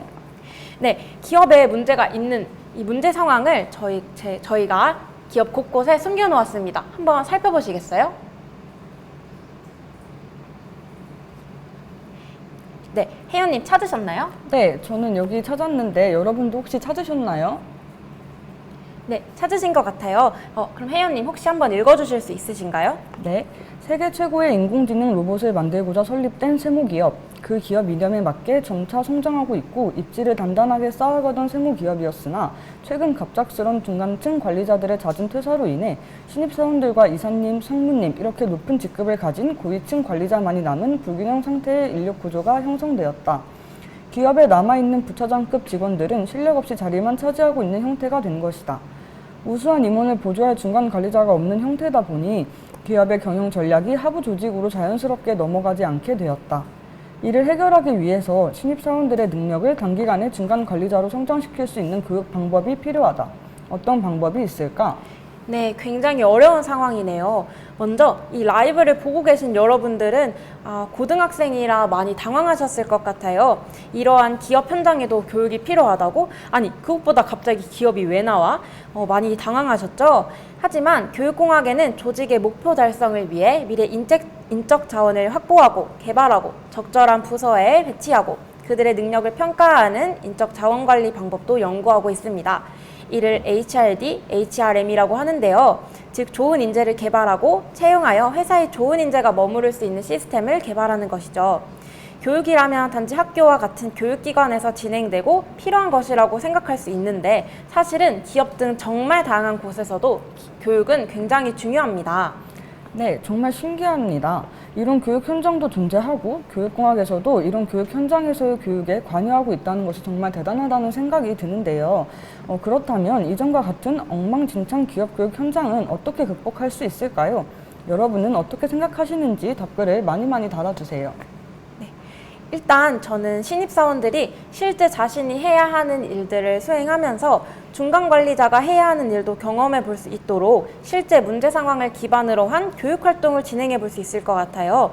예를 들어 이 기업은 인공지능 로봇을 만드는 기업이잖아요.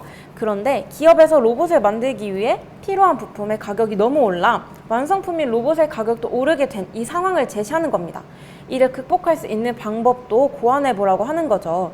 로봇을 생산하는 데 필요한 요소들을 구매해야 하는 부서에서는 이런 문제 상황을 극복하는 능력이 실제로 필요할 것 같아요. 중간관리자가 될수록 이를 극복할 수 있는 능력이 더욱더 필요할 텐데 여러분들은 또 다른 어떤 방법이 있을지 의견 많이 달아주세요. 네, 제 의견을 한번 말해보자면 저는 관리자들 간의 의사소통을 더욱 원활하게 할 수 있는 방법들을 고안해 보면 좋을 것 같아요. 그리고 여러 의견이 보이는데 중간 관리층이 왜 이직을 하고 퇴사를 하는지 그 이유를 아는 것도 우선적으로 필요할 것 같습니다. 네, 그래야 신입사원들이 중간 관리층으로 빠르게 성장을 하더라도 똑같은 이유로 퇴사를 하진 않을 것 같습니다. 네, 정말 좋은 방법인 것 같아요. 이 상황이 정말 어려운 상황이고 여러분이 처음 보는 상황인데도 좋은 의견들 많이 보내주셔서 감사합니다.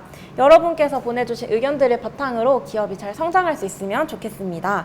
네, 그러면 빠르게 다음 교육 현장으로 넘어가 볼까요?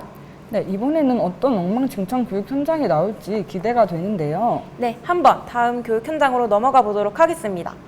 다시 우리가 처음 모였던 광장을 지나 오른쪽에 있는 건물로 들어가 보도록 할게요. 자, 여러분들 이곳이 어떤 곳 같으신가요? 정말 어렵네요. 아까 두 곳은 학교와 회사인 게 바로 보였는데 이곳은 그냥 강당 같다는 생각이 듭니다. 맞아요. 말 그대로 많은 사람들이 한 곳에서 수업을 들을 수 있는 강연장입니다. 근데 문제점이 딱히 없는 것 같은데요. 여러 사람이 앉을 수 있는 책상과 의자, 그리고 텔레비전과 컴퓨터 등 학습에 필요한 모든 도구들이 다 구비되어 있어 보이는데요. 바로 이곳에서 학습을 진행하는 학습자들이 특별하기 때문에 저희가 오게 되었는데요. 어떤 학습자들인가요? 네, 바로 7, 80대 고령 학습자들입니다. 최근 평균 수명이 늘어나면서 학령기를 지난 나이임에도 학업에 대한 요구가 굉장히 늘어나고 있잖아요. 특히 고령 학습자들의 경우 학습하고자 하는 의지가 분명하고 학습에도 굉장히 적극적으로 참여하고 있습니다. 그런 고령 학습자들을 위한 적절한 교육 환경을 조성하고 학습을 도와주는 일에도 교육공학이 빠질 수가 없는데요. 네, 정말 그런 것 같습니다. 학습 현장의 다양한 학습자들을 고려해서 그들의 학습을 돕는 것이 바로 교육공학의 목표입니다. 네, 맞습니다. 그렇다면 이 고령 학습자들을 위한 교육 현장에 어떠한 문제점들이 있는지 혹시 혜연님 읽어주실 수 있으신가요? 네. 광진구 평생학습기관에는 고령 학습자들을 대상으로 하는 영어 강의를 개설하였다. 30명의 학습자들이 강의실을 찾았고 수업은 잘 진행되는 것 같았지만 수업을 처음 시작하는 날부터 문제가 드러나기 시작했다. 바로 학습자들이 수업 교재를 제대로 활용하지 못하는 것이다. 글자가 보이지 않는다는 학습자도 있었고 교재에 적혀있는 한글 설명도 제대로 이해하지 못하는 학습자들도 덜어 볼 수 있었다. 고령 학습자들에게 도움이 되기 위해서는 어떤 방법이 필요할까? 네, 읽어주셔서 감사합니다. 고령 학습자들이 지금 교재를 제대로 사용하기 어려운 상황이군요. 이런 상황은 교재에 문제가 있다는 얘기인데 어떻게 이 문제를 극복할 수 있을까요? 여러분들 메시지로 보내주세요. 네. 제 생각에는 교재의 글을 줄이고 서파를 삽입하는 방법을 도입하면 좋을 것 같습니다. 글자를 더 크게 적어서 교재를 제작하면 좋을 것 같습니다. 네, 정말 좋은 방법인 것 같아요. 이렇게 다양한 학습자들의 정말 다양한 특성들을 고려하여 학습 방법, 학습 내용, 교육 매체 등을 고민하는 것이 바로 교육공학에서 중요하게 생각하는 일이랍니다. 교육공학에서 하는 일은 효과적이고 효율적인 교육 프로그램을 기획, 개발, 실행하는 모든 과정에 고민과 고민, 그리고 또 고민을 더하는 일인데요. 자, 여러분, 이렇게 세 가지 교육 현장을 살펴보았는데 어떠셨나요? 네, 저는 여러분들이 교육공학에서 경험해 볼 수 있는 세 가지의 다양한 교육 현장들을 잠깐이나마 경험해 보고 그때 교육공학 전공자들은 어떤 고민을 하고 또 그 고민을 통해 어떤 것을 추구하는지에 대해서 잠깐이나마 알아가는 시간을 가져셨기를 바랍니다. 네, 저도 그렇습니다. 다양한 학습자와 학습 환경들을 고려하여 더 나은 학습을 이끄는 교육공학이 무엇인지, 교육이 정말 다양한 곳에 필요하다는 것을 여러분들도 느껴보셨으면 좋겠습니다. 네, 이렇게 게더타운과 함께하는 엉망진창 교육 현장 살펴보기를 마치도록 하겠습니다. 감사합니다. 감사합니다. 네, 안녕하세요. 지금부터 KU 전공 탐색 선배와의 대학 코너를 시작해 보도록 하겠습니다. 시작에 앞서 저희 소개를 먼저 드리겠습니다. 네, 좋습니다. 저희는 오늘 선배와의 대화를 진행할 2학번 우예성, 정태민입니다. 먼저 선배와의 대화 코너에 대해서 간단하게 설명을 드릴게요. 여러분들이 이 학과에 가지고 있는 다양한 궁금증들에 대해서 지금 이 학과에 재학하고 있는 선배들이 직접 대답을 하는 시간이 되겠습니다. 네, 저희가 전공 탐색 신청을 받을 때 사전 질문을 받았었는데요. 먼저 그 사전 질문에 대한 답변을 한 뒤 오늘 전공 탐색 프로그램을 진행하면서 생겼던 궁금증이나 사전 질문에서 질문하지 못했던 질문들에 대한 답변을 가지는 시간을 가지도록 하겠습니다.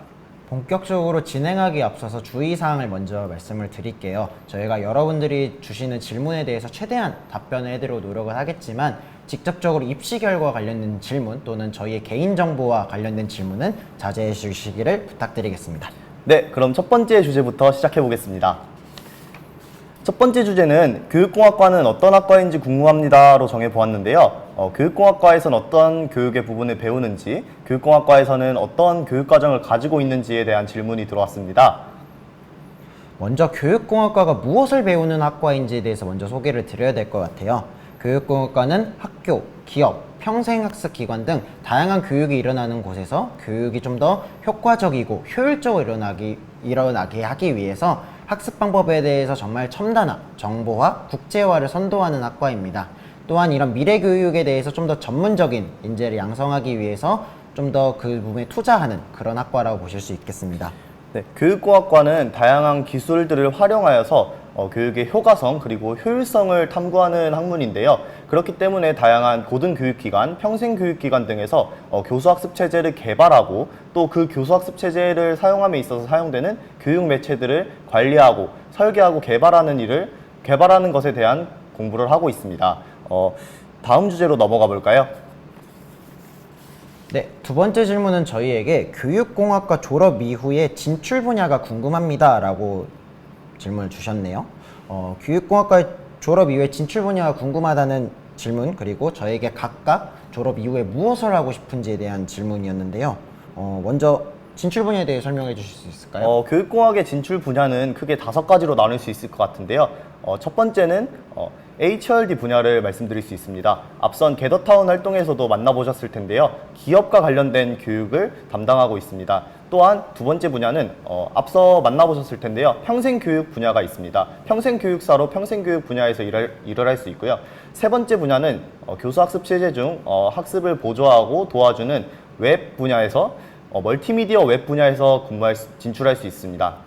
네 번째 분야는 저희가 배웠던 이론들을 바탕으로 교과 교육으로 나아가는 분야가 있겠습니다. 저희가 그리고 또 마지막으로는 교수학습 체제를 개발하고 구성 요소들을 만들어 나가는 분야가 있겠습니다. 교육공학이 무언가를 설계하고 기획하는 분야에 특화되어 있기 때문에 서비스 기획자로도 일할 수 있습니다. 또 그리고 건국대학교의 특징 중 하나죠. 다전공 제도를 통해서 교육공학의 여러 학문들과 다양하게 접하고 있다는 간문학적 성격을 이용해서 미디어 커뮤니케이션 학과를 다전공함으로써 미디어 컨텐츠와 관련된 걸 제작하거나 또는 경영학과를 다전공함으로써 기업 경영 분야로도 진출할 수 있습니다. 학과 생활을 하면서 항상 느끼는 거지만 정말 진로의 방향성이 다양하다고 느끼는 것 같습니다. 그래서 다양한 수업을 들어보면서 충분히 진로에 대해서 고민해보고 내가 나아가고자 하는 방향에 대해서 나아갈 수 있는 것이 건국대학교 교육공학과의 장점이라고 할 수 있겠습니다. 교육공학과를 졸업하고 하고 싶은 일이 무엇인가요? 라는 질문도 있었는데요. 우혜성 학우님은 졸업하고 어떤 일을 하고 싶으세요? 저는 수업을 듣다 보니까 이 교육 프로그램을 개발하는 게 굉장히 되게 재밌더라고요. 그래서 저는 지금 컴퓨터공학과를 다전공해서 전보과목 교사가 되거나 또는 직접 그 교육 프로그램을 개발하는 그런 개발자가 되고 싶습니다. 저는 멀티미디어 분야에 관심이 많아서 미디어 커뮤니케이션 학과를 다전공을 한 뒤 교육에 활용되는 멀티미디어에 대해 진출하고 싶습니다. 이렇게 두 번째 주제였던 진로와 관련된 주제에 대해 알아보았고요. 다음 주제로 넘어가 볼까요? 세 번째 주제인데요. 많은 분들이 질문을 주셨던 주제입니다. 다른 교육학과와 교육공학과의 차이점이 궁금합니다 라는 질문인데요. 일반 교육학과와 교육공학과의 차이점, 그리고 교육공학과가 다른 교육 관련 학과들과 어떤 점이 다른가요? 라는 질문이 있었는데요. 우혜성 학우님, 일반 교육학과와 교육공학과의 차이점은 무엇이죠? 많이들 교육학과라는 이름을 들어보셨을 텐데 교육공학과라는 이름 좀 낯서셨을 것 같아요. 사실 교육학과 같은 경우는 큰 학문인 교육학을 중심으로 교육심리, 교육사회, 교육철학 같은 이런 다양한 과목들을 폭넓게 배운다면 교육공학과는 교육학이란 큰 학문 중에 세부 학문인 교육공학에 대해서 좀 더 전문적으로 배우는 학과라고 생각하시면 될 것 같아요. 사범대의 다른 학과들과 조금 비교하여서 말씀을 드리자면 영어 교육과 수학 교육과 같은 경우에는 영어, 수학 교과목에 대한 전문가를 양성한다면 교육공학과는 특정 학문이나 교과목에 한정을 두는 것이 아니라 교육이 발생하는 다양한 현장 그리고 교육을 도와주는 다양한 요소들에 대해서 전체적으로 크게 배우는 학과라고 할 수 있습니다. 그 중에서도 이제 효율적인 것과 효과적인 것을 중점적으로 개발하고 준비하는 학과라고 말할 수 있겠습니다. 다음 주제로 넘어가 볼까요? 네 번째 주제는 저희에게 교육공학과를 굳이 선택하신 이유가 뭔가요? 라고 질문 주셨네요. 교육공학과에 관심을 가지게 된 계기, 그리고 교육공학과를 전공하면서 어떤 점이 가장 좋았는지를 질문해 주셨어요. 제가 교육공학과를 선택하게 된 계기는 고등학교 생활, 중학교 생활, 초등학교 생활 동안 여러 교육 문제를 만나면서 그 교육 문제를 어떻게 해결할 수 있을까라는 측면에서 관심을 가지게 되었습니다. 저는 사실 부모님의 영향 때문에 어릴 때부터 교직에 조금 뜻이 있었어요. 근데 중고등학교를 지내고 이제 멘토링을 하다 보니까 누군가를 가르치기 위해서는 가르치는 것도 되게 잘해야 되지만 그 그 가르치기 위해 어떤 매체나 프로그램을 개발하는 게 굉장히 필요하더라고요. 그래서 이런 것들을 좀 더 배워보고 싶다라는 약간 그런 계기가 생겨서 좀 찾아보게 됐고, 교육공학과가 그런 분야 일을 하는구나 라는 거를 깨닫게 되어서 그때부터 교육공학과를 진로 목표로 삼았었던 것 같아요. 혹시 태민아고님은 교육공학과 생활을 지금 해보고 있잖아요. 혹시 해보면서 이 점이 되게 좋았다 이런 부분이 있을까요? 저는 딱딱한 이론만을 배우는 것이 아니라 저희가 공부했던 내용을 선배들과 함께 적용해 볼 수 있는 민전이 있는 부분이 굉장히 흥미롭게 다가오고 좋았던 점이었습니다. 보통 다른 학과들 같은 경우에는 이론들을 배우고 그 이론들에 그치기 마련인데, 교육공학과 같은 경우에는 1년 동안 선배들과 함께 그 이론을 적용해보는 과정을 통해서 실제로 많은 다양한 경험을 쌓을 수 있었다는 점이 좋았습니다. 저도 되게 비슷한데요. 교육공학과에 들어온 이후에 제가 듣고 싶었던 수업을 듣는 것도 굉장히 좋았는데, 수업 자체가 수업을 같이 듣는 동기들과 함께 어떤 교육 프로그램을 제작해보고 또 이거를 앞에 나가서 발표해보고 교수님들한테 피드백 받아보면서 이거를 제작하는 게 되게 이론만 배우는 게 아니라 직접 실습도 하니까 되게 저는 그게 되게 좋았던 점인 것 같아요. 다음 주제로 넘어가 볼까요? 5번째, 교육공학과가 여러 학교가 있는데 건국대학교 교육공학과만의 특장점이 있을까요? 라는 질문을 주셨어요. 뭐가 있을까요? 건국대학교 교육공학과의 상징이라고 할 수 있죠. 앞서도 언급드렸는데요. 민전입니다. 민전은 Media for Educational Advanced Network의 줄임말인데요. 1년 동안 선후배끼리 팀을 이루어서 교육 매체 프로그램을 기획하고 설계하고 개발해보는 장기적인 프로젝트입니다. 이 활동을 통해서 딱딱했던 이론만 배우는 것이 아니라 적용도 해보고 선배들과 교육공학에 대한 이야기도 가질 수 있습니다. 저는 1년에 2번 열리는 교육공학 포럼을 소개를 하고 싶어요. 이제 미리 사회에 진출하신 선배분들이 아니면 관련 직군 종사자분들을 모셔서 취업이나 진로에 대한 이야기를 듣는 건데요. 가끔 간혹가다 그런 생각이 들 때가 있죠. 내가 선택한 이 길이 맞나? 이런 생각이 들 때가 있는데 그럴 때마다 어떻게 보면은 인생 선배? 아니면 선배로서 취업이나 진로에 대해서 되게 깊고 아니면 자세하게 이렇게 질문해 볼 수 있는 게 있어서 이게 교육공학과만의 행사잖아요. 또 행사이자 또 장점? 저는 그렇게 생각을 하는 것 같아요. 다음 주제로 확인해 볼게요. 6번째 주제인데요. 전공학과를 선택할 때 어떤 부분을 고려해서 정하면 좋을까요? 라는 질문이 있었습니다. 보통 전공학과를 선택할 때는 내가 미래에 어떤 일을 할 건지, 그리고 내가 어떤 부분에 흥미가 있는지를 중점적으로 정하는데요. 외상학우님은 어떻게 생각하시나요? 저는 그냥 간단하게 생각을 했으면 좋겠어요. 대학이라고 하는 게 내가 배우고 싶은 학문 또는 학과를 어떻게 보면 처음으로 선택할 수 있는 기회잖아요. 그래서 정말 내가 흥미를 가지고 있고 또 배우고 싶은 게 뭔지 한번 진지하게 고민한 다음에 진로를 선택해도 늦지 않을 것 같아요. 네, 다음 주제로 넘어가 볼까요?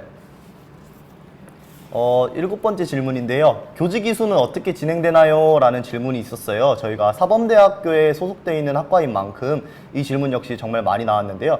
우혜성 학우님이 설명해 주실까요? 네, 교육공학과는 말 그대로 사범대학교 소속 학과이기 때문에 입학과 동시에 별도의 신청을 하지 않고도 교직 이수 대상자로 선정되게 됩니다. 이후에 지정교 과목들이 있어요. 뭐 교육학개론, 교육심리, 뭐 교육사회 이런 것들을 일정 학점 이상 수강하고 교육봉사 같은 일련의 과정들을 수행하게 되면은 교육부로부터 중등학교 정교사 2급 자격증을 얻게 됩니다. 교직 이수는 아니지만 비슷한 과정을 통해서 국가로부터 평생교육의 전문가세요 라고 인정받는 평생교육사 2급 자격증도 취득할 수 있습니다. 다음 주제 넘어가 볼게요. 8번째 질문입니다. 컴퓨터공학과에 관심이 많고 누군가를 가르치는 것은 잘하고 좋아하는데 교육공학과를 전공한다면 저에게 잘 맞을까요? 라는 질문인데요. 마침 우혜성 학우님도 컴퓨터공학과 다전공을 준비하고 계신다고 알고 있어요. 어떻게 생각하시나요? 저는 되게 이 질문 딱 받았을 때 저랑 되게 비슷한 케이스라서 되게 공감을 많이 했던 것 같아요. 제가 이 학과를 선택했던 거는 저도 이제 컴퓨터 프로그래밍을 되게 좋아했고 근데 주변으로부터 너 되게 뭐 잘 가르친다 이런 거를 많이 들었어요. 그래서 이 두 가지를 둘 다 놓치고 싶지 않아서 어떻게 하면 되지? 라고 찾아보던 과정 중에 교육공학과 이 두 가지 역량을 다 키워줄 수 있겠다라는 생각을 해서 이과를 선택했거든요. 사실 교육공학과의 커리큘럼을 보면은 컴퓨터를 이용해서 매체를 제작하는 수업이 되게 많아요. 그래서 뭐 그걸로도 충분히 컴퓨터 공학에 가지고 있는 관심을 사용할 수도 있겠지만 내가 좀 더 전문적으로 배워보고 싶어. 그렇다면은 건국대학교도 자랑이죠. 다전공 제도를 이용해서 컴퓨터 공학을 다전공해서 좀 더 전문적으로 배울 수도 있습니다. 다음 주제로 넘어가 볼까요? 9번째 질문 살펴보겠습니다. 교육공학도인 선정 가장 많이 받는 질문 1위죠. 교육공학의 전망, 그리고 공학이라면 이과와 관련된 것인가요? 궁금합니다. 라는 질문입니다. 먼저 전망에 대해서 얘기를 해볼게요. 교육공학과에 들어오시게 되면은 원격 교육론, 미래사회와 교육 이런 과목들을 일단 배우시게 돼요. 이런 과목들이 어떤 과목이냐면은 우리 사회가 이렇게 변화하고 있는데 교육은 어떻게 진행되어야 되는가, 교육이 어떤 방향으로 나아가야 되는가, 이런 거에 대해서 좀 더 자세하고 심도 있게 다루는 과목이라 생각하시면 돼요. 미래에 대해서 미리 생각해보고 준비하기 때문에 현재도 그렇지만 미래도 굉장히 전망은 좋을 것 같아요. 그리고 이 공학이라는 단어 때문에 많은 분들이 사실 저희를 공과대학 소속 학과로 오해하시는 경우가 간혹 있어요. 이 공과대학에서 사용하는 엔지니어링이라는 단어가 아니라 테크놀로지라는 단어를 사용하기 때문에 그 단어에는 차이가 조금 있는 건 사실이에요. 그렇지만 아까 전에 말씀드렸지만 컴퓨터를 이용해서 매체를 제작하는 부분들이 꽤 정말 많기 때문에 완전히 이과 영역과 관련이 없다? 그렇게 이야기하기는 조금 힘들 것 같고요.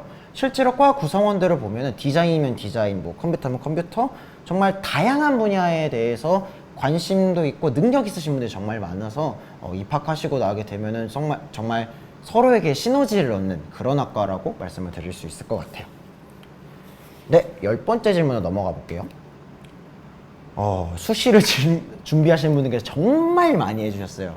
이게 정말 입시 결과를 건드리지 않는 선에서 되게 말씀을 드려볼 텐데요.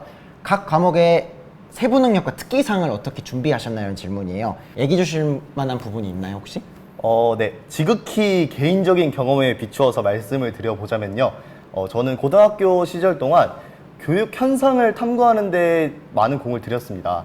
사회문제 탐구 과목에서는 우리 사회에 만연한 교육 문제에 대해서 다루었고, 세계사 시간에는 교육 개혁에 대해서 다루어 보면서 교육 현상이라는 단어에 집중을 해왔는데요.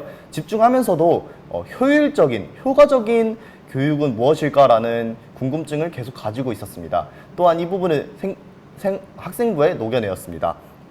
학생부 종합전형을 준비하면서 가장 기억에 남는 활동은 무엇인가요? 라는 질문도 있었는데요. 제가 가장 기억에 남는 활동은 코로나 상황에서 노인대학을 통해서 실행하였던 봉사였습니다. 해당 봉사를 통해서 노인 디지털 리터러시 교육이 얼마나 중요한지 느끼게 되었고, 우리 사회에서 평생교육이 얼마나 큰 영향을 끼치는지에 대해서도 느끼게 되었습니다. 네, 저희가 지금 미리 받아본 사전 질문에 대한 답변은 여기까지고요. 혹시 실시간으로 있을까요? 네, 없나요? 없으면은 넘어가 볼게요. 선배와의 대학 코너 아쉽지만 여기서 마무리하겠습니다. 교육공학과에 관심이 있으신 분들이 유익한 시간 보내셨기를 바라고요. 마지막으로 만족도 설문조사 링크가 문자로도 전송되었고 유튜브 더보기란에도 링크가 참조되어 있으니 많은 참여 부탁드립니다. 감사합니다.